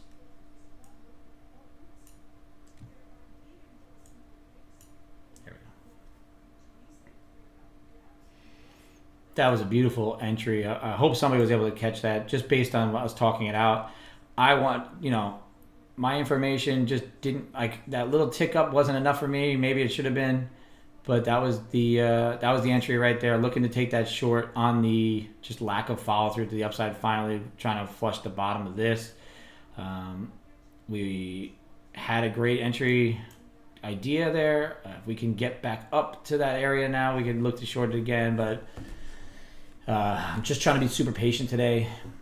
Don't like missing entries like that, but I was looking for that one more little piece of confluence to help my case. So I don't mind missing it in that sense. So it's give and take here. Do I want to be messing around in a market like this? That's my thing. Is like I don't like to get myself in trouble early. That was the patience would have been. Like I was 1 to 2 candles away from entering this, right? I just wanted this to come up a little bit higher to push us down with some force, but that force came you saw the price start to speed up to the downside, right? If you were paying attention when I talked about how, okay, now price is trying to grab down below, is that a liquidity grab or is it not? So that's what I was looking at there. You saw I started to talk that out. We got it. We didn't catch the entry. So I'm gonna take this sweatshirt off.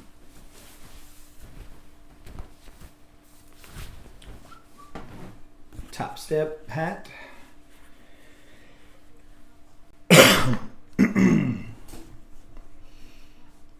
Looking to get this now to push back to the high end of this little channel and then look to kind of roll that now over. So Microsoft did break down that area. Apple rolling over as well, and Nvidia I'm sure didn't make new high. Yeah, so we didn't make new highs in Nvidia. Now we're looking to probably catch this to be a rotation to the downside. 695. So we do have like a potential push back down below the overnight high, previous all-time high type deal. There's that low volume node there. If we do get a push down confirmation to break down further, then that's where that's it. But we're going to look to see if we can catch a short from around this little area here. From here to here. Oop.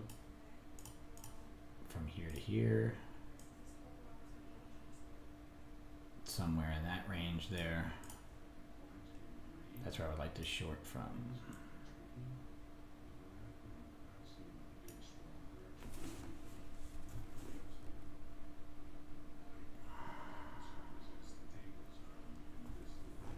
Oh, that was nice. So we got just above the value area high there, and it seems like price wants to accept back into it. So we might want to catch this. We're just too close to this top end to here, so the price action to me is not worth the risk.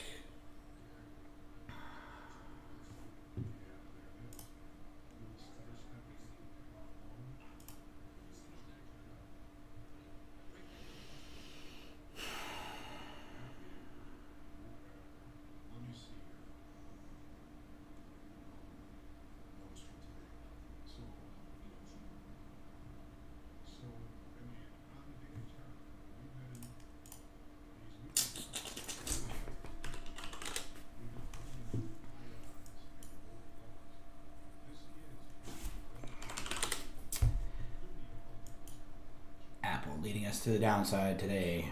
Pretty much has been our leader. It held us up while the other names weren't, and well, obviously NVIDIA was playing along, but everything else wasn't really moving so much. Apple kind of pushed us to the upside, held us up, rotated down. So Apple and Microsoft now are kind of correlated, pushing down. NVIDIA was the leader. Now it's just, as far as like price was concerned, just straight to the upside right from the jump. It was propping us up a bit. All those prevented us from rolling over, but now that we've gotten to these highs, the rollover has begun, and now selling should kind of pour in.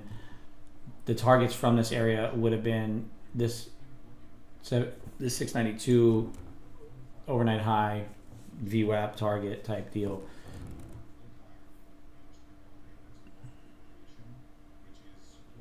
So we missed my entry.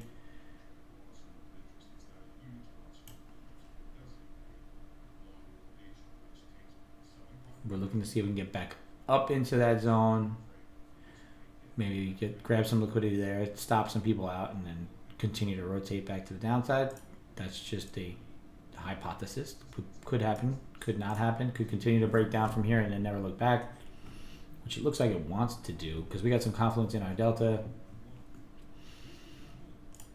We got Microsoft also breaking now on the lows. Apple also looking to kind of continue to the downside here, accepting into the pre-market levels. So now I need to see what happens around 692. Does it accept and hold, or does it flush and run?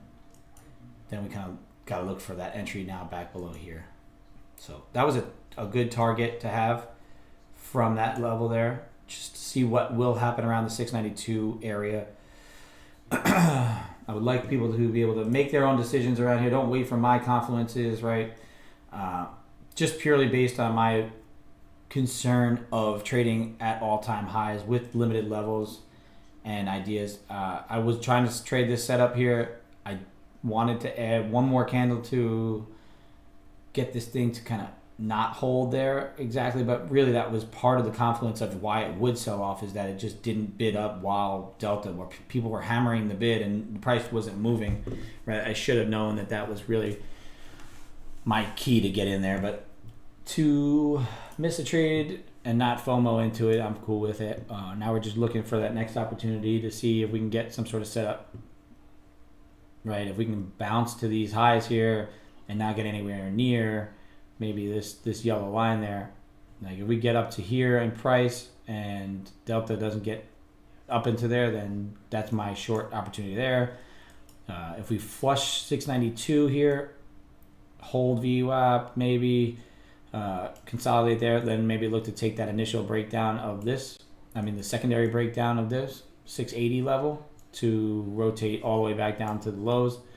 So that's the kind of the setups that I'm looking for right now. So I need a bounce to the zone above, or I need a flush of the zone below, a retest and a hold, and then a rotate down to the next zone. So you got that price action speed up there. We got a flush of that zone. That 692.50. Is that a liquidity grab? Watching Microsoft. If we do something along the lines of where we bounce to 700 again, and then come here, then you could possibly get a bounce play to the upside. Speeding up. Not holding. Actually holding that overnight high. So that's a good sign for a long, or at least a bounce up to our zone there.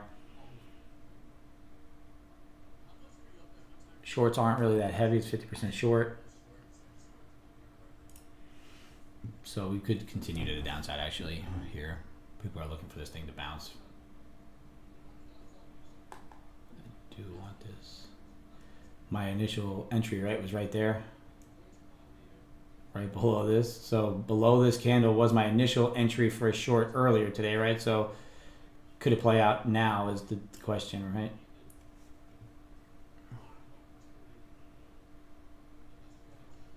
Now we're back above 700. Can we get this thing to flush the bottom here now? I'll try that. And just risk to the high of the day. The high of the opening range.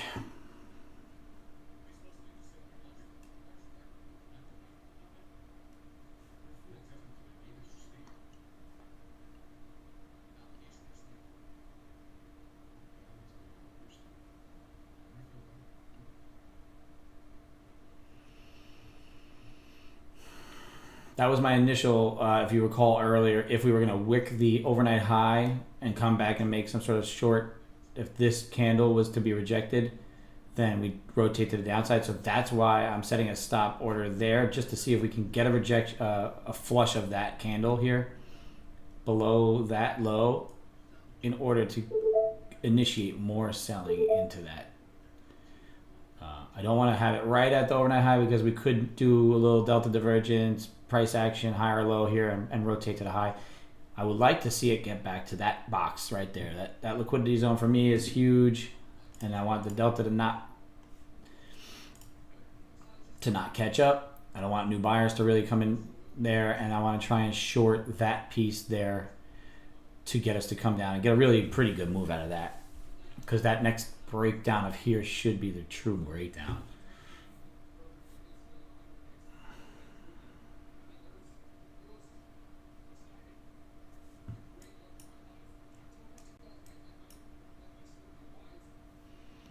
Beautiful. Push up. I need us to push up a bit more.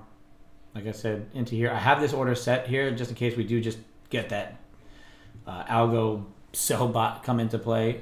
But if we do get up into that box there, I'm going to really be a bit more aggressive on either a wick test or, maybe not even wait for that secondary confirmation on it. But I do want to make sure that Delta is not making this new level here, right? Because on the breakdown, we broke down from right around this Delta level. So coming up now, we're not even close to it. So realistically, if we do get to it, we should fail it. because there's not a lot of new buyers coming in, hitting the bid, trying to catch this thing bid back up. So, is it a bull flag? Maybe. If that breakout continues, then you're out, right? But it's just worth that $150, $200 risk for me to take that shot.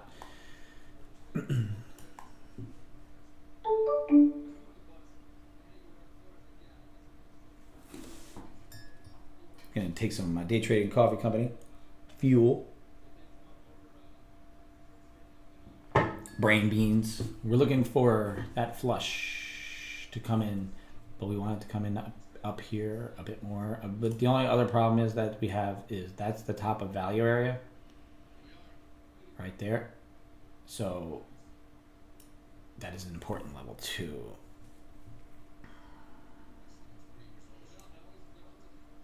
Too much risk still on that. The reason I'm only risking above here is there's a low liquidity area there. If it does fail that overnight high again, it shouldn't come back to that. So that's why I have that set there just in case. But really, if we get up into that zone, look above the value area high, get into that liquidity box there. Our delta is playing along where we are not getting a new high there. Our tilt is getting heavy long. So really, I want to be in this probably now, but I'm not. I want it one more push to the high side. Give me like a whippy. Get rid of this high. I want to stop people out here. If I can stop people out there at 716 and into 720, then the short to me should play out better without risking my stop. So there we go. We're up there.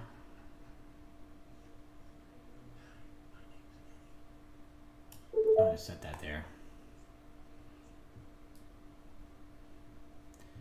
Getting into that zone. Building that delta. It's building, it's making kind of a new high on that, but not quite getting there on the breakdown, so we might get ticked in here right now. Yep, we're in now. So we're in on this. Realistically, my stop should be a bit higher. 250. What was that? 350. Yeah, I'm gonna let that stay up there. I don't want it to wick me out on this. So we want to try and get into this and get break even kind of quick. If we can get a flush down to 700, then if we're down to 700, I'm gonna really move my stop tighter. I really wanted this thing to kind of sell off from here sort of hard. S&Ps is playing along. They're holding below their high for their previous overnight highs. I don't want it to break out. If S&Ps breaks out, then I'm going to be kind of stuck in this for a minute. Microsoft is giving a little bit of a bounce from its low. Not helping. But the delta is trying to come in negative here, so that's good. There's that push to the high side. Maybe get some people in. There's another. Oh, man. I'll get involved on a second there because that's my original entry idea. So if we do come down from 720 here, we get stopped out. We get stopped out. It is what it is.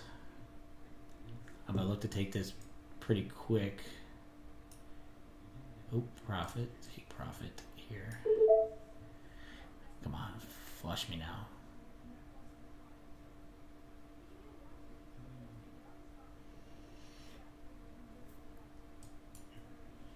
I wasn't quite patient. I was looking to get in around here and get that wick to kind of do what this secondary entry is going to be here. If we do get triggered into this entry, rotate back down through our value area. But I got into it a little earlier than I would like to. So we're going to see what happens with this wick test here. If that wick test is the actual liquidity grab from my zone, then we should be in shortly. But if this rips through the high now, then it is what it is. That's just, me taking the risk and putting on a trade, see what happens, right? Not risking my shirt, but, if I can get this to play along, we could do this pretty good here. There we go. We got triggered in. I'm leaving my stop above there. If it rips us out now, that's fine. I kind of don't want it to do that, but we're gonna turn off centering because I don't want to risk too much on this.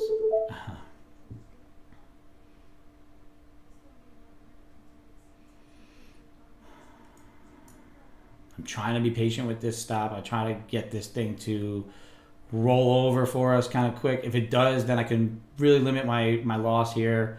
If it gets into green, I want to put my stop above 20s probably. A little frustrating because I didn't get it to move as quickly as I would have liked on that kind of return back to that level there. We are accepting back into value, so that's good. S&P's is just bothering me that it's holding above its high. So to me, I want this thing to kind of roll now. If it doesn't roll now, then I don't want to be stopped above the value area high. So this could be a good little, limit my risk here. I don't want to be stopped out above there because I do think if it runs above there, it's going to pop and really get me out. So I don't want to risk the full risk on it. So that's why I tightened it up a bit, right? Because it seems like it's grabbing liquidity. But if we can get that thing to push from that area, if I get stopped out and then it runs down, it is what it is. That's just on me. I'm just not trying to get run over because of the other confluences that we got going on here. I'm trying to use just the pure price action, but like Microsoft's pushing to the high side again, which is really not helping me, and Apple also bouncing off that low there. Nvidia kind of pushing down a little bit, so it might help us, but Microsoft is really the key to this. So if we rip up here, we're probably gonna get stopped out, and I'd rather be stopped out for a little bit and then try and re-enter again for the short at another time. But if it does hold this now, then we could get that rollover that we're looking for. So, but right now, if we do get stopped, it will probably pop. So I don't want to get that full loss, right?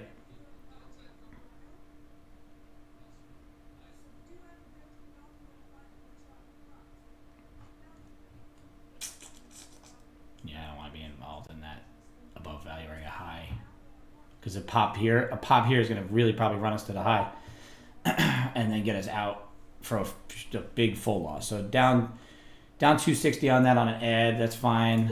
I'm going to look to see if I could wait a couple minutes on this thing to give me a little bit more of a confluence, maybe get one more push up, and then I'll get this thing to roll back down. It does seem like it wants to play along now, which is interesting. I'll sell that there. Stop loss above here. There we go. So I like to get stopped out. I don't mind it to try and get involved again for like the actual move. This is really hopefully the move that comes along here. I want Microsoft to play along a bit better, and would love to see Apple just continue to roll over.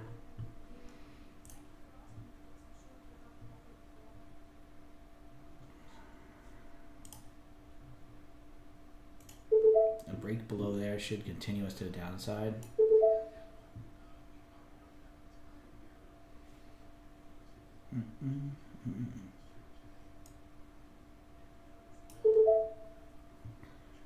There we go.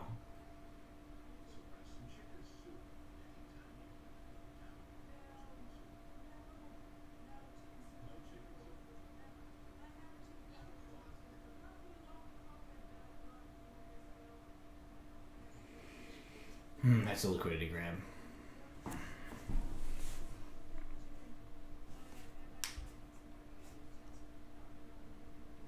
There we go. It's going to push to the upside now.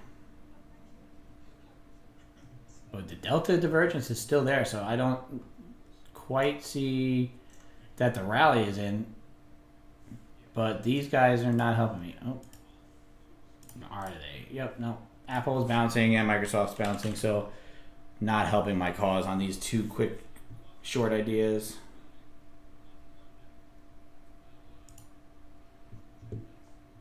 Looking on this delta divergence, right? That's what I'm trying to get for. S&P's pushing the highs, not helping me. I want this to kind of lead to the downside, however, just purely based on my liquidity zone idea here, based on that flush of the short. But we're gonna get stopped out again, and we're gonna wait now. So we're down 425. Just another day of trying to catch things to make up. Not that it was a FOMO, but I was looking to re-enter on an acceptance in this zone, and it's just not. I mean, it's playing along, and it's gonna get us involved, and it's trying its best to kind of do it, but it's also looking to be that rally, right? All right, let's see if this time it'll go. I'll continue to get stopped out on single hit, base hit losses. Because if I do get the move that I want, based on this lack of gusto to push to the upside, this thing grabbing liquidity and rolling down, grabbing liquidity and rolling down, it's just, it does have that thought that it wants to get heavy. I continue to want to add to the winner, right? I want this thing to push to the downside with a winner. Alrighty. I'm just gonna not add to this one. This is the one that's gonna go, right? If I do add, maybe I'll add down here, back below my initial entry idea. Try and hold it to there. There we go. Finally getting the actual move that we thought, right? This stop probably should have been above this high here to not get stopped out on that second attempt at it. Hopefully we can get a continued roll over here with Microsoft kind of now also playing along. S&P is also trying to get back below that high. It's holding, so if it doesn't, then we can roll over, hopefully both S&P and NASDAQ, and just continue to the downside here. Recenter, auto centering. We're kind of just lingering in this area here. Want to try and get that full pull to the downside. The divergence was there right from the breakdown. We never got the delta new buyers coming up to that point. So we're just kind of right here, right now, looking to get this thing to continue. It looks like it's just kind of grabbing some liquidity at the moment, which is interesting to me. I don't like that portion of this, especially the way S&P keeps trying to hold that. But the Microsoft deal here, pushing to the downside, not playing that game there. I like that. I like that. I like Apple trying to push. I want Apple to flush the bottom. All-time highs to me are so hard to trade. Obviously, it's a hard time for me to. I'm just being totally transparent, really trying my best here to figure out a way to show you how to do this without blowing up. I want this to be another ad if I can get it. Put my stop up there, and I'll throw this. That's not a stop.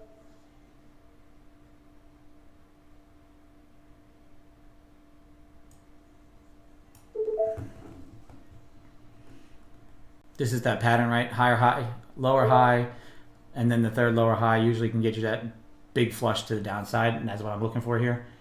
And Apple's kind of bouncing a little bit. Microsoft stagnant.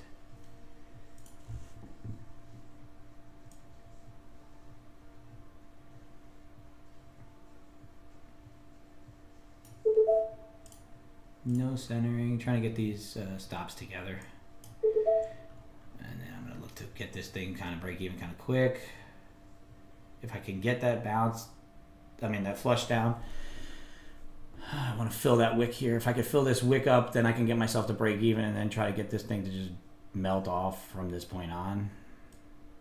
That's the value area high right there. So value area high.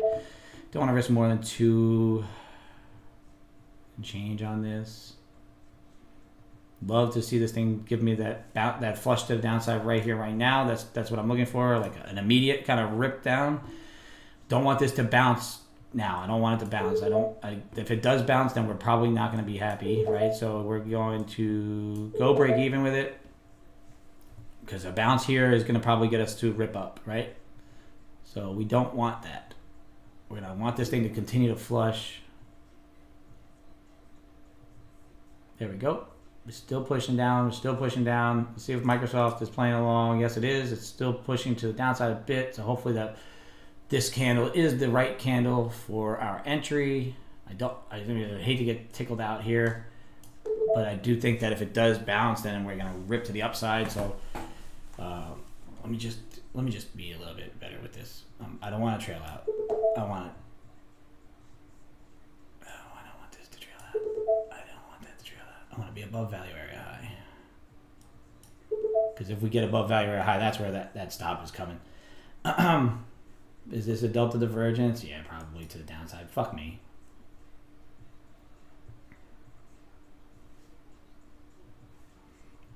I didn't want to get stopped right there. Purely based on the liquidity zone.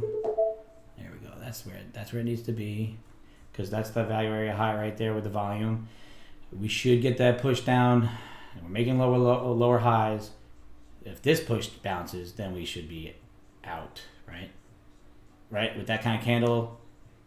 The top of that candle is right there. So now we're only risking one full contract, one full loss for me at 150. So we should hopefully now rotate to the bottom end of this. If we can rotate to the bottom end of this, we'll take one off, and then we'll let one run. This will be the break even. This one's break even. I don't want this to be the point where it's just a bounce point. So let's see if we can flush the bottom here. S&P's is playing along. They have accepted back into its opening range. I would like this to at least get the NASDAQ to play with the opening range a little bit. If we get stopped here, I don't want this thing to pop because it's really going to continue to run. So that's why I'm going to be out on it if it does pop. I want this to kind of be the flush point here. Trying to stay calm with it, trying to stay patient, getting Microsoft to play along, right? We're pushing down on Microsoft. I don't want to get wicked out. Don't wick me out here. Come on, baby. Push to the downside. Let's go. Come on. Apple. Not playing the game. We're going to get wicked out here. We're wicked out. All right. We're flat on this trade.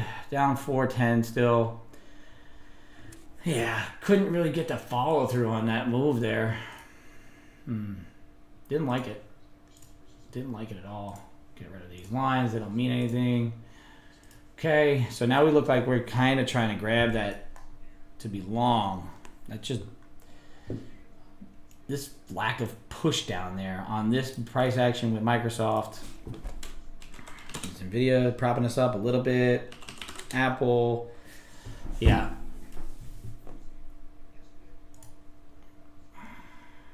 This was really the entry here, right? I had my 2 on. Should have been able to get 1 off. And then just still kind of be in, but I've chopped myself around a bit by trying to get in and leading it a little early and going around there. If this does break to the high side, we probably will continue to bounce, to be honest with you. So I may flip long. I'm going to flip long on that possibly if we do get above this zone here, just based on the higher low here. And the lack of ability to follow through on the downside. So that's where I'm at, thought process wise. We're not following through on my short, so the long should play. There we go. And if we do break above that value area there, we can add, because that should stop some people out.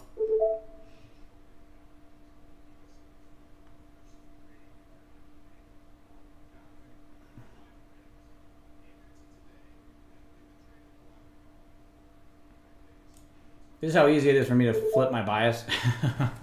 Really just based purely on price action. I'm not married to a short. I'm not married to a long.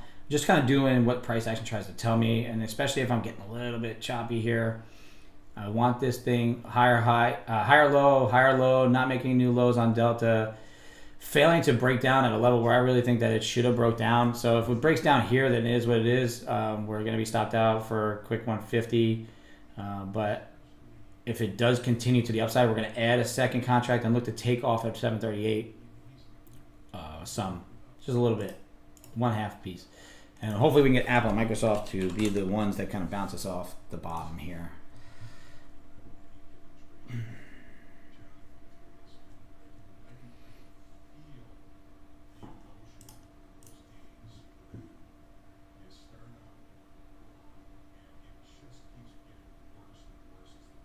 Being kind of patient on this, it should rip a little bit higher if it's going to do it. We're holding that value area high, like I said. The S&P is now kind of trying to push back down below that high, so maybe this is where my secondary short comes into play, that entry. But just being able to switch my bias a little bit on this based on purely grabbing this being that kind of setup, that delta divergence setup for me on a longer time frame. There's that push down. There we are. It's going to stop me right out. You need to be at 40 ticks. I don't want to get ticked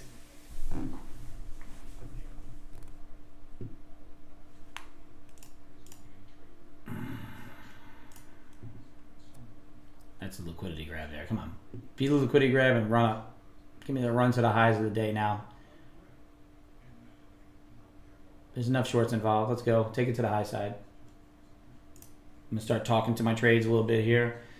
Try and get some momentum on them. It looks like it wants to break down here. So the short bias was possibly correct. You know, like I said, I kind of really just got into that based on the failure of the breakdown here.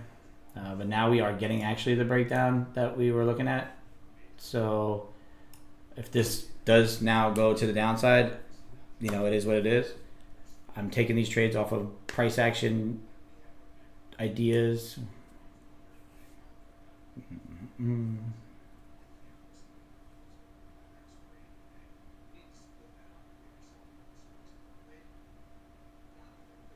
If this holds that bottom, then we could be good. But like I said, we could get stopped out on it pretty easily just based on our short idea from earlier. But something about these all-time highs, people love to buy them. Nope, now we're getting red. There we go.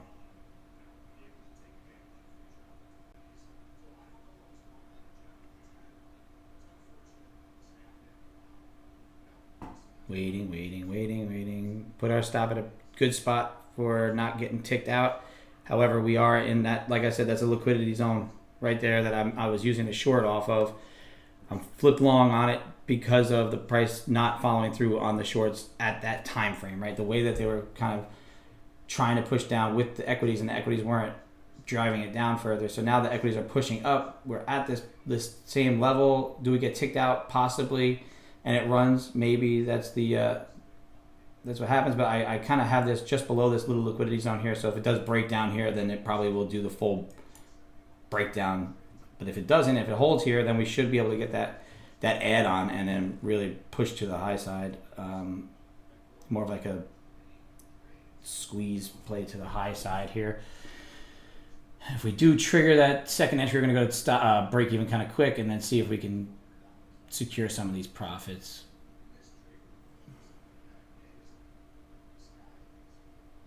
There we go. S&P is holding above its high. Microsoft trying to now push up again. That liquidity zone right there is killing me. It was a great spot for me to draw up to get this, but if it does break, really we should get that breakout, right? You would think that if all the sellers stop coming in, that the breakout should come. Stops in a good spot, seemingly. An add would be good above here, but that's also another liquidity grab area. So just I'm being mindful of it, but I am adding to it if it does get up there. If we crack 20 should be that real push off. There we go. Come on. This should be the one right here where we do break out. If not, then if we fail this, then that's another confluence for the short.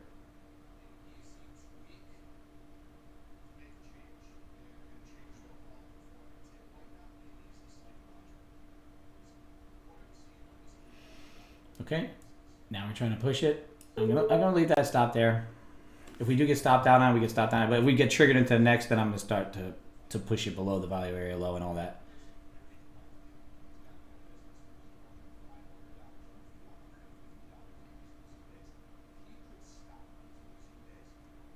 There we go. That's a good push right there. You saw that momentum. Is that going to be a liquidity grab? That's the only question that I have with that being very kind of fast and quick. There's that sharp move to the upside. Is that could be the liquidity grab there? Oh baby, that could be it. I think we're going to get stopped out here really on that add fast. You see how fast that price action moved there, and we came right back to the downside. That is purely grab. Fuck. That was stupid. Stupid ad there. God damn it.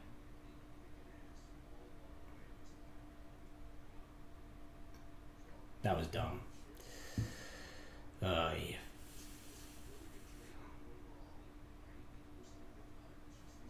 Sometimes, you try and get back into the game, and you add on to things that you shouldn't be adding on to. The long idea right there was good. Maybe I should have used that as a take profit instead of a second to add on the contract there. But we're still not crazy down. There we go. You see that? There's the push down. Yeah. Once I saw that, I should have just known to not play that there. That was purely a liquidity grab. Now I got to see what's going on here. Got to dig out of this hole once again today. It's been a grind of a week for me. I hate trading these all-time highs. Got to find a better way to manage some of these trades. Maybe not do any more ads for the day. I'm going to just go stick with single contracts until I can kind of grind myself back out. So that's what we're going to do here. We're going to try and grind out of this. The short now is probably in play. So with that liquidity grab that I saw there, I might look to see if this now should roll to the downside. But I need it to come back up again.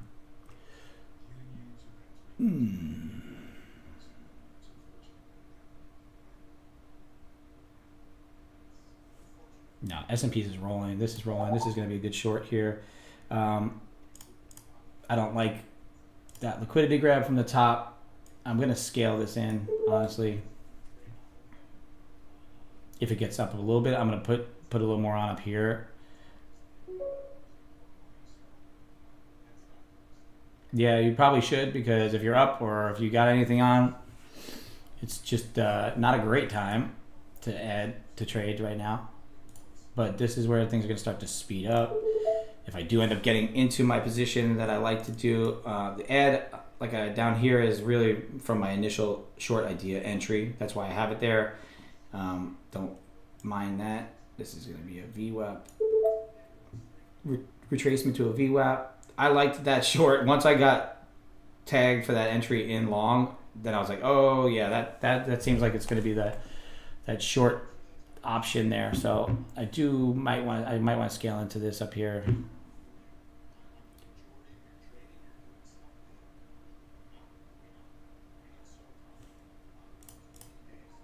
Okay, so if we can get Microsoft to roll over here, then we should be able to get this thing to continue to the downside. Tell me that was a liquidity grab and then a stop run and then a run up to the high again. And I'm going to get played with today. Back-to-back days of just pure shit for me. All right. Not trying to kill my week here. I am going to grind out of it, though. One good trade at a time. All right, so those 50K accounts now are out. I'm going to take off that copy trader. Stop that.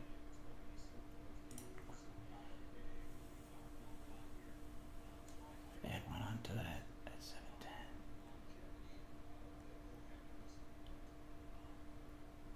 710. Adding one there.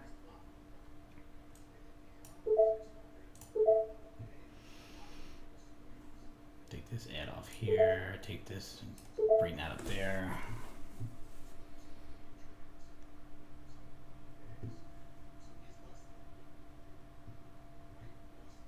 Not really ideal, but trying to scale into this being the short play from that liquidity zone, especially with the S&Ps holding now where it's at below that overnight high. I need this NASDAQ to kind of play along. I want Microsoft to play along. I want Apple to play along. And I need NVIDIA to stop messing with all-time high levels there. So that's really what I'm at. All-time highs, I'm trying to really work on some of these zones, trying to really build myself a good position here. But obviously, I've been just chopping myself up the last 2 days. So I might have to reset my thought processes and just kind of go from there. I don't like this. Stop being there. Don't want to get ticked out. And there we go. We're going to run the highs again. Stop me out again. Chop, chop, repeat. Chop, chop, repeat. All right. Well, so you can see the realities of trading, right? Back-to-back days where we go down over $1,000. Try to grind out of it. Try just shitty trade action for me on the day. Yeah. So this is the realities of it, right? I said that I probably wanted my entry to be there. Did I FOMO in? No. I got to the liquidity zones that I wanted to be at, and now price is just playing with me at these levels. Really, just there's no pure direction. So that initial idea of flipping long because this didn't break was probably correct, right? But that ad here got us in and stopped us out fully before now trying to move on to the upside. So, we're seeing the ideas correctly. Obviously, stops are a little, not that they're too tight, but the price action is choppy. So that's just going to keep my kind of strategy to being shitty like this. I need to just reset, kind of focus back in, get myself back to a healthy entry criteria, and then go from there. So I'm going to go grab another quick cup of coffee. I'll be right back, and then come back in and focus up.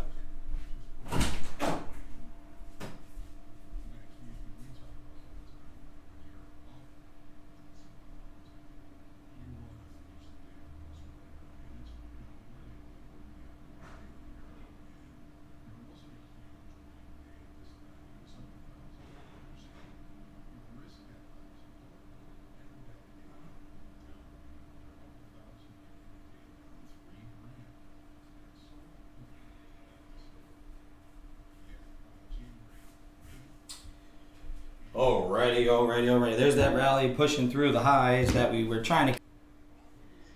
Alright, let's see if we're back. YouTube is not receiving enough data to video to maintain smooth streaming. Not sure what's going on here with the stream. Sorry if there's any errors.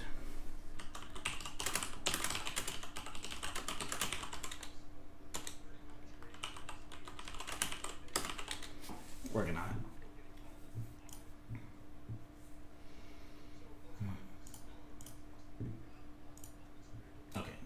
We should be back now on the live.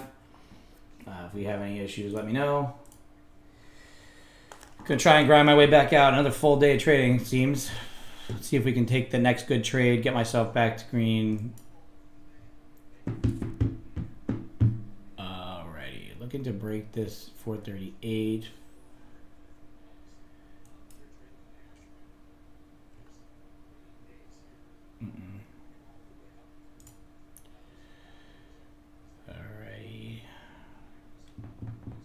Not quite making new deltas there. I'm gonna reload history, just make sure everything is clean here. Okay, delta is now pushing the high there, kind of rejecting it a bit. Microsoft kind of now pushing the rally. S&P's leading the way to the upside. I'm gonna take this buy here, breakout.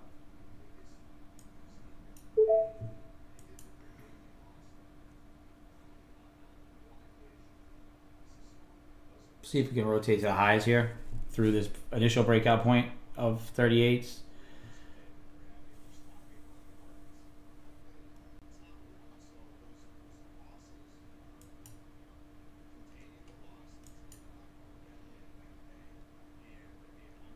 Purely based on S&Ps and Microsoft right here pushing to the highs. I want the Microsoft to push to highs. Apple's pushing up. I want Microsoft to also push up. And I need NVIDIA to play along here as well, since we're just going to be on buy program today, it seems.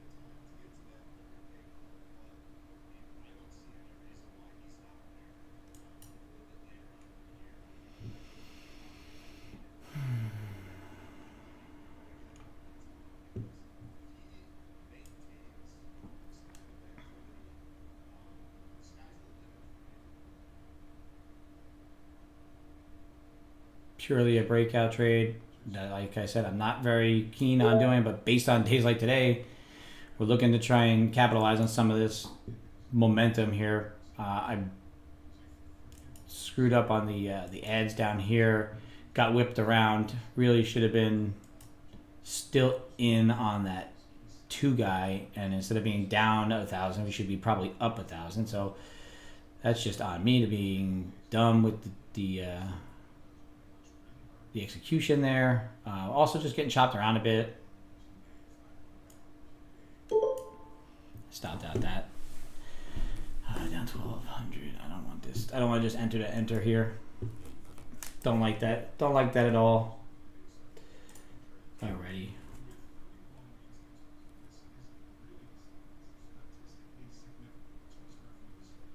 Yeah, grinding down.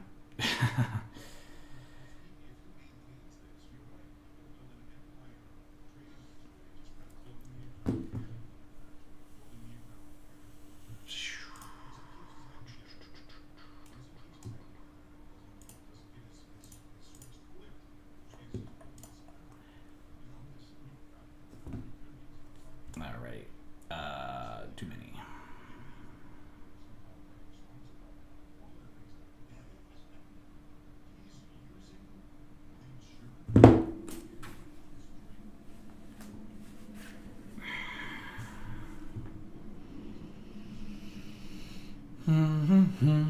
S&P is carrying us to the upside. Nvidia looking to get to their highs. Microsoft also looking at pushing up, and Apple. AAPL. There we go. Kind of stalling out here. A little annoyed at this chop that I did to myself here. Realistically, that first idea was right. It was good. Just wasn't patient. I got in a touch too early. Would have liked to have just had started with that. Had that secondary divergence, and we would be up enough on the day to just kind of stop. And now we kind of, not that we were revenge trade, but we kind of flipped around with that level too much. And we overtraded a bit. So now we got to try and slow ourselves down, get ourselves to a point where we don't overtrade, we don't lose our shirt, but also I need to grind back. I mean, there's no reason for me to not be here to execute on something that'll get me right back into the green again. If I can grind through these shit days that I've been having over the last 2 days and kind of come back close to break even or be at break even, be a scratch day, then the good days are going to outweigh these bad days 100-fold. But I can't execute on shit entries anymore. I got, these ones here were good, and then the ad was great. But it stopped us out, right? We added on the expected breakout to continue. Markets do what markets do, and stopped us out right there before actually taking this all the way back to the upside, right? And then I chased one short there to really put some icing on the cake.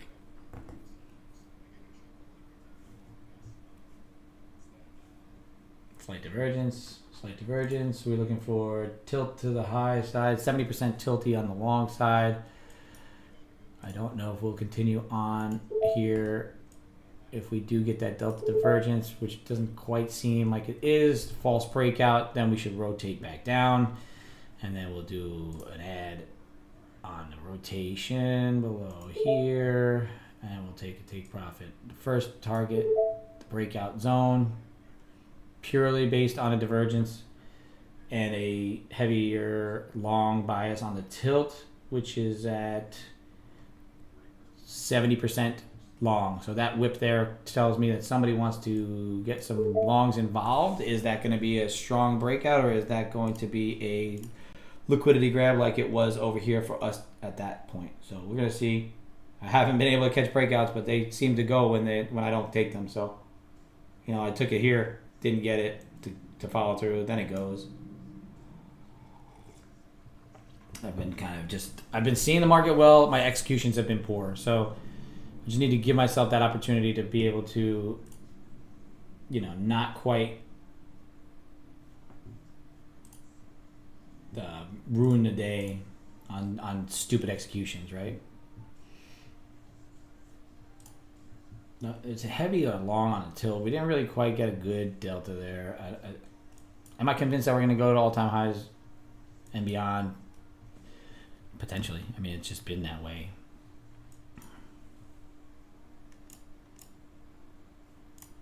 Apple still pushing. Microsoft still pushing. Not making new highs yet. Nvidia not making new highs yet. My thoughts on this is if it does fail below this high volume node here, that's a failed breakout. We do get a little bit of a divergence there, and we're going to get a lower high, and then we should be able to kind of push down through this zone here. If it's not going to just grab liquidity and run up, then it should fail. We should get our fill on the first entry and then have a runner for that second entry, and that's really all I could ask.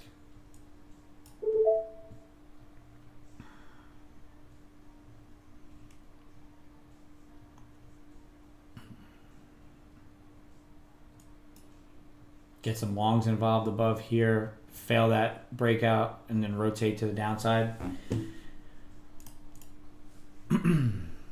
Fading extremes is what I like to do. Normally it works. You know, I'll go on winning streaks, and I'll also go on these losing streaks here. Back-to-back days of just kind of getting chopped up on my first few trades, leading to a little bit of flip-floppiness. Like I said, usually when I take too many trades, my day is not as good. My average is, 4 to 5 trades a day. That's usually like the sweet spot of when I'm trading my best. 1 to 4 trades, really.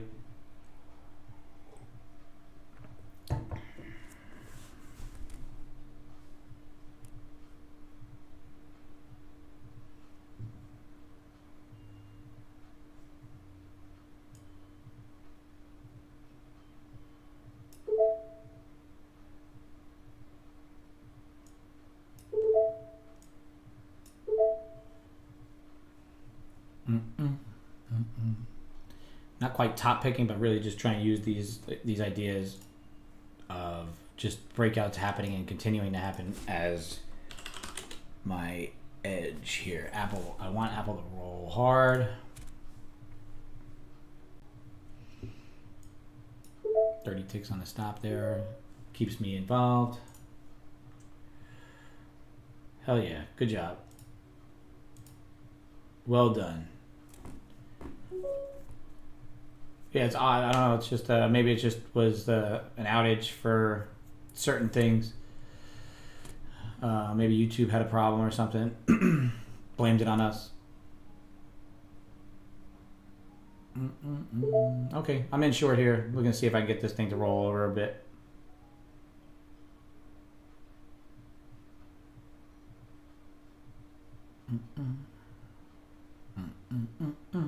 If we do break down that 38, that's that false breakout of that previous high that I had there as the breakout point. So if we could rotate back down through, pretty shitty, pretty shitty.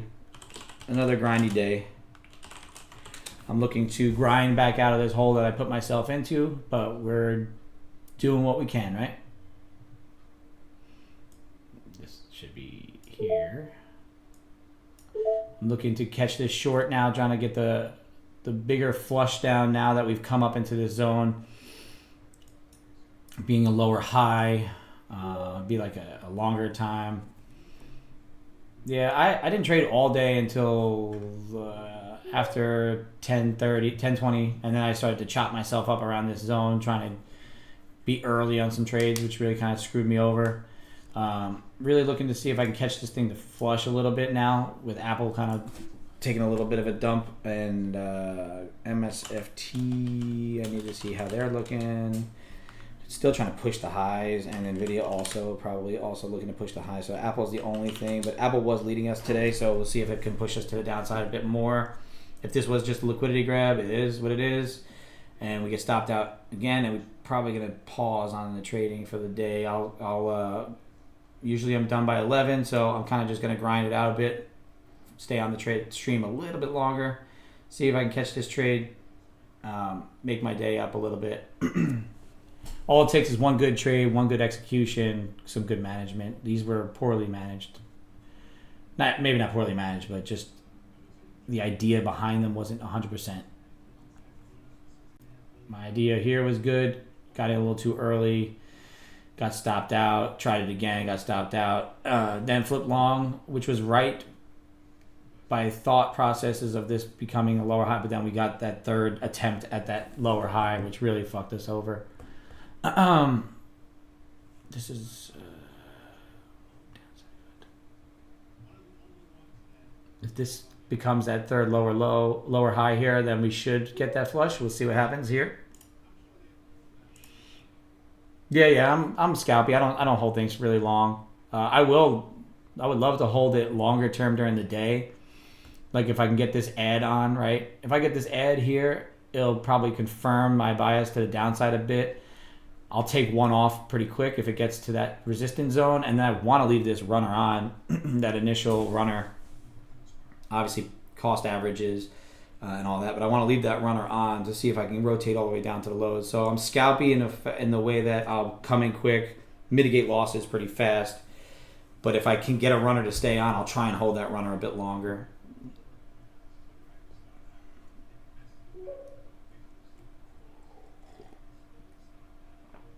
That's really nice. That's good entry right down there.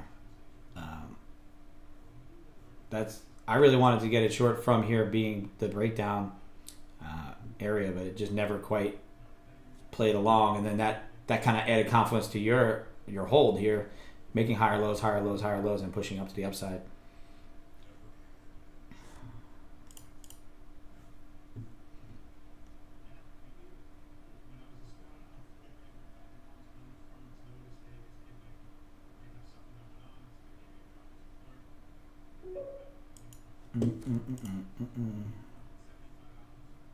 Yeah, that's why I switched my bias to a long here, and that just got stopped out on my ad. So I added to the winner, ended up breaking out above there, and then got stopped out, and then it ran. So I had a long on looking to catch this move that ended up happening one more rotation after I wanted it to. So I kind of jumped the gun a touch. Here we're looking to see if this is going to break above here. If it does, then that's the low volume node there, 490, 450. Oop. So if we do crack the highs here, Delta's not playing along. It's not coming up to the high, so potentially I don't want to get ticked out. I don't want it to break the high there. But if it does come close to that,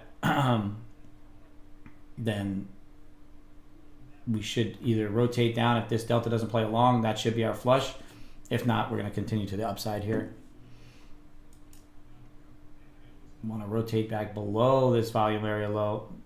This low liquidity, low volume node. But it doesn't seem to be playing along. Yep. Talk to you later. Chain can trade.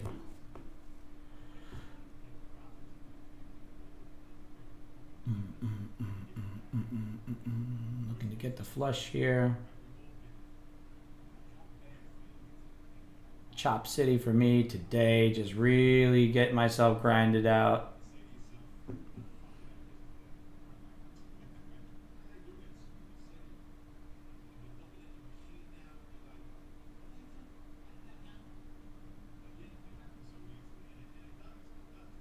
Don't want to add up here, below this liquidity zone here. Not necessarily adding to a loser, adding to this being a lower high. If it does play along. If it doesn't play along, then we're out anyway, so. There, we're out. Fuck me. Just a real choppy day for me. I probably only have the buying power to take one more good trade, so it's going to be a good one. Yeah, we've given back quite a bit today. After this first little bit, should have just kind of paused on it, not tried to get anything else. But, shit happens. So, like I did yesterday, kind of just went base hit till we were able to grind ourselves back out. So that's what we're going to try and do again today.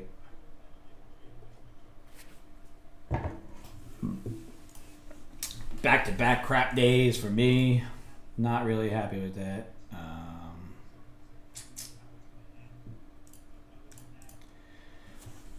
Still got good things going on. Still making good trades. Just not getting them to play out the way I thought. Sometimes that happens with trading, especially when it comes to these all-time high days. I really kind of was convincing myself that I wasn't going to execute at all today. The one really good execution where I was another just 1 minute candle away from taking a short was this one. I called it out live while I was looking at it. I was looking for one more little kind of push to the upside based on the way the delta was acting. It didn't play along. Should have been my indication to take the short. Didn't, and it just melted off. It was, a quick 5-minute trade, and it would have been the day and done.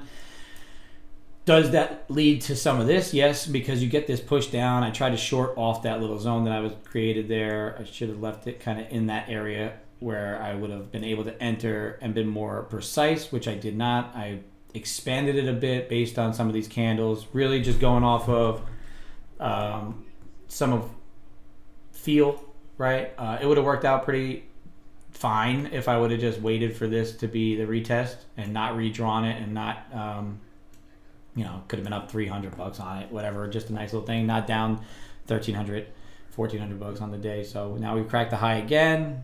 Do we take the short from the high, fade the all-time high breakout? That's a play of mine normally. Do I want to do it now? Do I want to wait one more bit, give it a little confluence on it? Probably want to do that. It's a heavier tilt long right now, so this could be 67% tilty, but we got like a little tweezer top type deal going on here. Could take that short there and then just give it only to the high, previous high.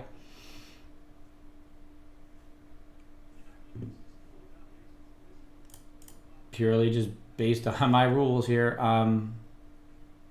Not trying to not take trades because of the drawdown here. I want to take the trades that normally would work out for me.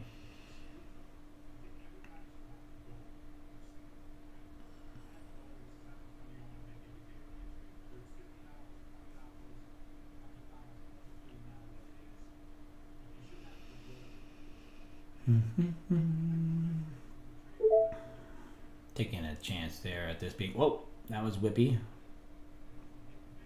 There we go. That's really whippy. Is this going to be the actual sell-off or not? So I took the trade because based on my rules, I tried to not avoid not taking a trade based on my P&L. So we're going to look and see if we can rotate this back down all the way through. Hopefully that is the true sell point. It seems like it is. I'm going to take a free trade on it. So we took that short from the very top, trying to fade that extreme and look to rotate back to the downside. I need to see this. I want to be patient with it, although it is a really good quick, get some money back. I think the price action is just telling me that this wants to continue to sell off. I want to be above that area there, give myself more than just a free trade. Just, if it does come back, then if it comes back through there, it's probably going to come back all the way through. So we might look to add another contract if we can continue down to the downside. If that's just a liquidity grab to run us up again, then it is what it is. Really, like I had to be involved in that, and I had to move my stop down. If it just runs the high again and stops us out, it is what it is. We can't be greedy. Look at these pushes to the downside. That's really, really nice. I like that. That's nice. That's a nice. Sometimes patience helps. Sometimes patience helps. Can we get another add? Can we add down into the value? If we get below this zone here, maybe we add a contract if we're still involved. If not, we're just going to trail it. If we get down to this zone here, we're going to get above 38, secure about 400 in that trade. If we can crack below here again, we should flush. Do I want to add to this now and add a second contract and really kind of carry this momentum to the downside and really make our day a little bit better? Let's see if we can do that. We'll put a stop above here. Then we're going to kind of just trail this out pretty tight.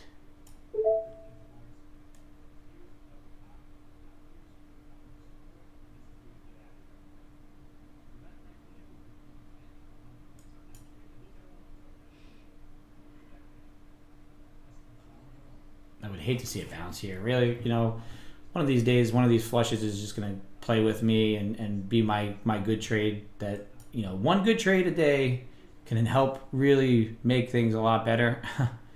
I've been down on the day, grinding myself out the last 2 days. I executed purely based on my strategy here, and I'm trying to be patient with the trail. I don't want this to be just a bounce. I want this to continue to flush based on that. being a liquidity grab at the high there, the double tweezer tops. Trying to secure some profits on it is interesting. Trying to be tight but loose, really kind of managing this. And then I'm adding on to this. If it does flush again, it should get another pretty hard flush to that liquidity zone down below there. That's why I do plan on adding to that. See that push there? I would like that to be legitimate, and I want this to be here, so that stops there. Maybe that's going to put me at break even if it trails me out. But if not, that's how you make your bigger winners, is you add to them, right? So we're looking to get this flush one more time. If it does crack the low here, like I said, we should be able to get to the high end of the value area. We'll take that first contract off, leave that runner on, and we'll look to be, hell yeah, Taylor Trader. Best day this year, up 10 G's. Hell yeah, bro. 10 G's on it. DWAC. Gotta love a DWAC trade. I want the NQs to flush here. I think, we got Apple holding up. That's my only thing. I need this thing to continue to the downside. Let's get this thing to roll, please. Do it for daddy. Microsoft, you can do it too if you want to roll. If we don't get the ad, we don't get the ad. It is what it is. That means we're going to get stopped out for, quick $200 winner. I'm willing to give some of this back here to see if we can get this to add. I didn't think that 38 is going to hold that well, but it has. But if it doesn't hold this next push to the downside, then we should get the flush that we're looking for from this high side. Double top deal here.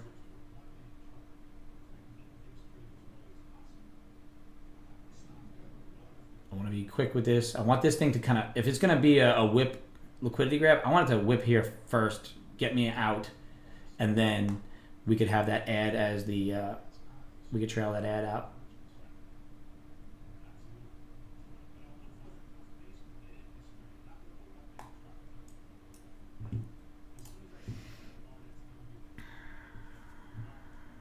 It seems like it wants to hold that, really.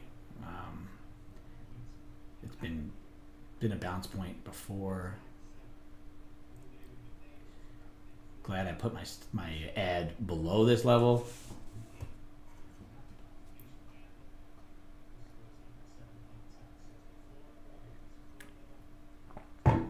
Get ourselves back into a good little winning streak here. If we could get this thing to kind of flush down a little bit further, because those are two really strong pushes to the downside. For this to just stop on a dime at 38 really just seems to be unlikely, just purely based on the way that price was pushing that hard to the downside. It seems to me that it really doesn't want to hold this level. I mean, it does. It's showing that it's holding.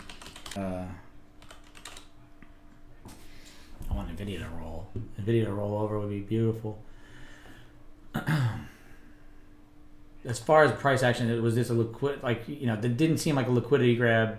It was a stronger, healthier hold to the downside. Like, this was a real legit seller. This one here was a legit seller. This now can flush this bottom. We should get that same kind of whip in the candle, where we can actually get some acceleration to the downside. Delta's building up. We're building to the downside a bit here. Our stop is in a good location. 38.25 seems to be a spot, a line in the sand, right? This little spot here. If we could break through here, you're going to get hopefully what looks to be just similar selling from there. However, if we do hold, then you could possibly be looking at some sort of legit bounce from here, because the way those candles really whipped to the downside and had some force to them, there seemed to be sellers behind that, right?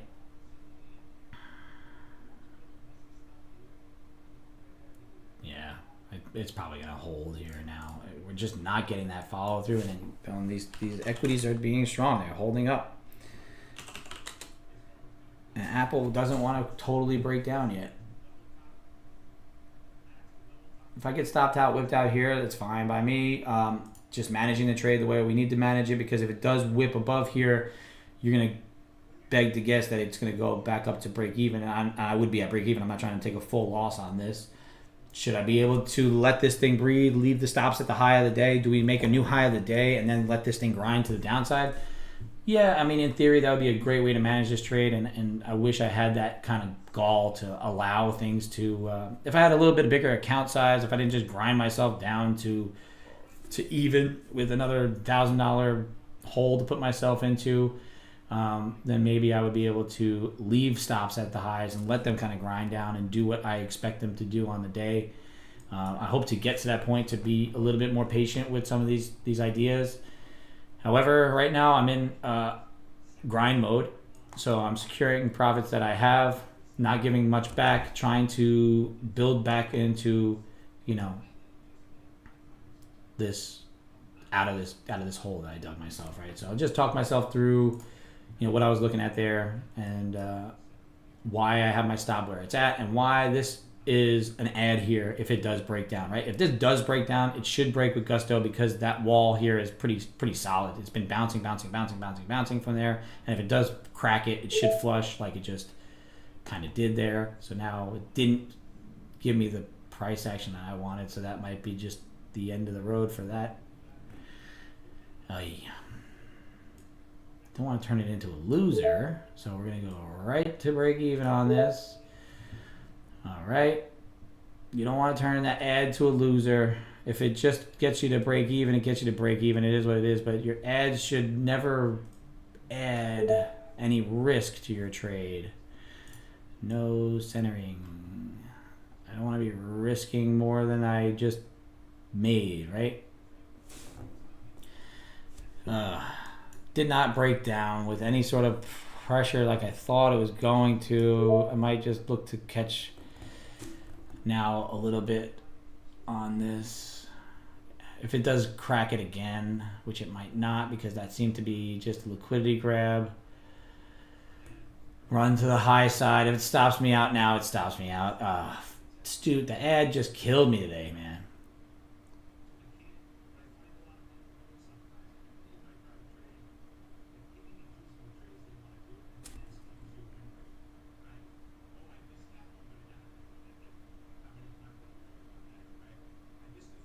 I need price to speed up to the downside. Can't hold this. Ew. Price action. Do I risk this? Nope, I'm out. So I'm out. Flatten this, flatten it. Turned a winning trade into a break-even trade by adding a contract there. Just realistically, the thought process behind it is if it flushed that spot, it should have been able to kind of continue to the downside. Really, it did not. It just used that as a liquidity grab. So to try and push back to the highs, potentially now, the only thing you see here is this little, I guess you'd consider it a head and shoulders type deal. I needed to probably secure some of that. Auto centering. I need to get rid of this. I don't know what that is. I can't get rid of it. All right, so let's see if we can get this thing to come back into us. It was a good idea on the ad to try and catch another little piece, and but we ended up just being break even, which is fine. Let's see if working orders. No, there's nothing there. Okay, cool. I was really close. Probably should have secured some of that profit, but from the top to the bottom here, instead of adding, maybe just trailing and getting stopped out there. It was a good entry. We did all good there, and then we kind of just managed our way out of it. That's how I've been doing the last few days.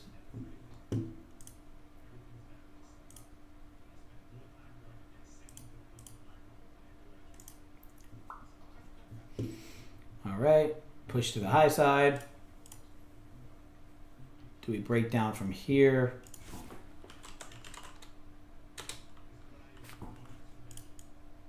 Doesn't seem so. Let me see.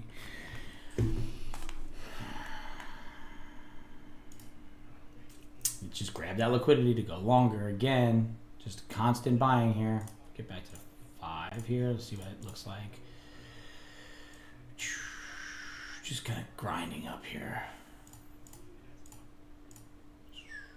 Damn, that was a really good entry on the setup there on the highs. The ad kind of just broke us even. It is what it is on that. We're just going to look to see if we can grab another one. Similar trade. Trying to get back. I shouldn't be adding. I should just have secured that profit there. That's just on me.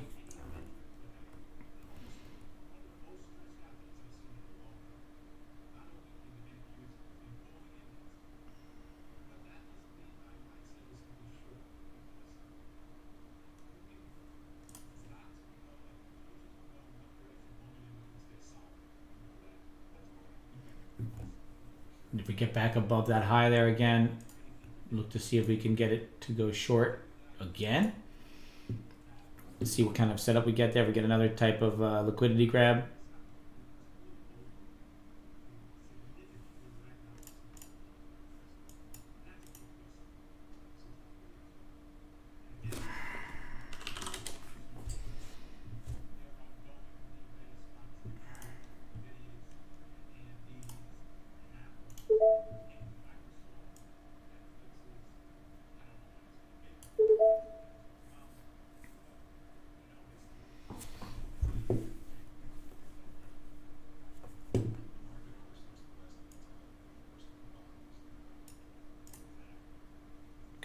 So we're looking to see if we don't crack those highs there.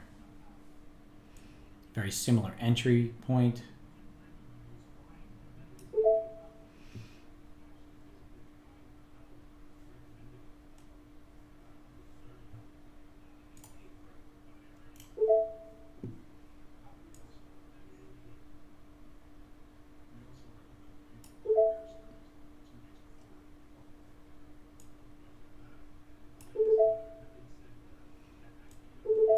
Oh, we're in.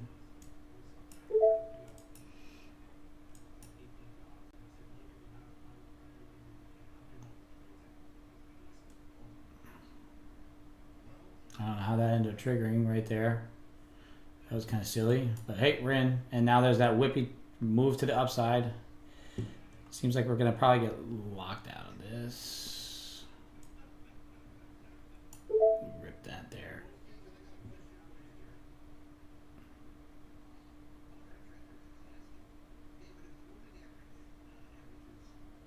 Not sure what I was thinking in that one there. Just purely based on prior price action.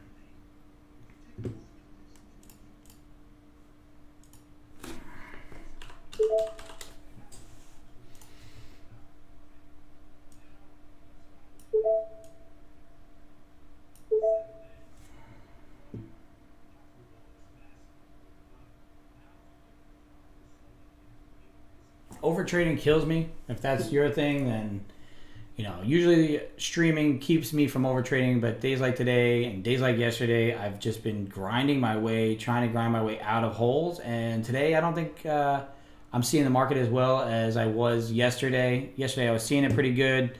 Today, not so much. Not quite getting the same setups. Not quite, seeing like things like that. And so I'm locked out for the day now.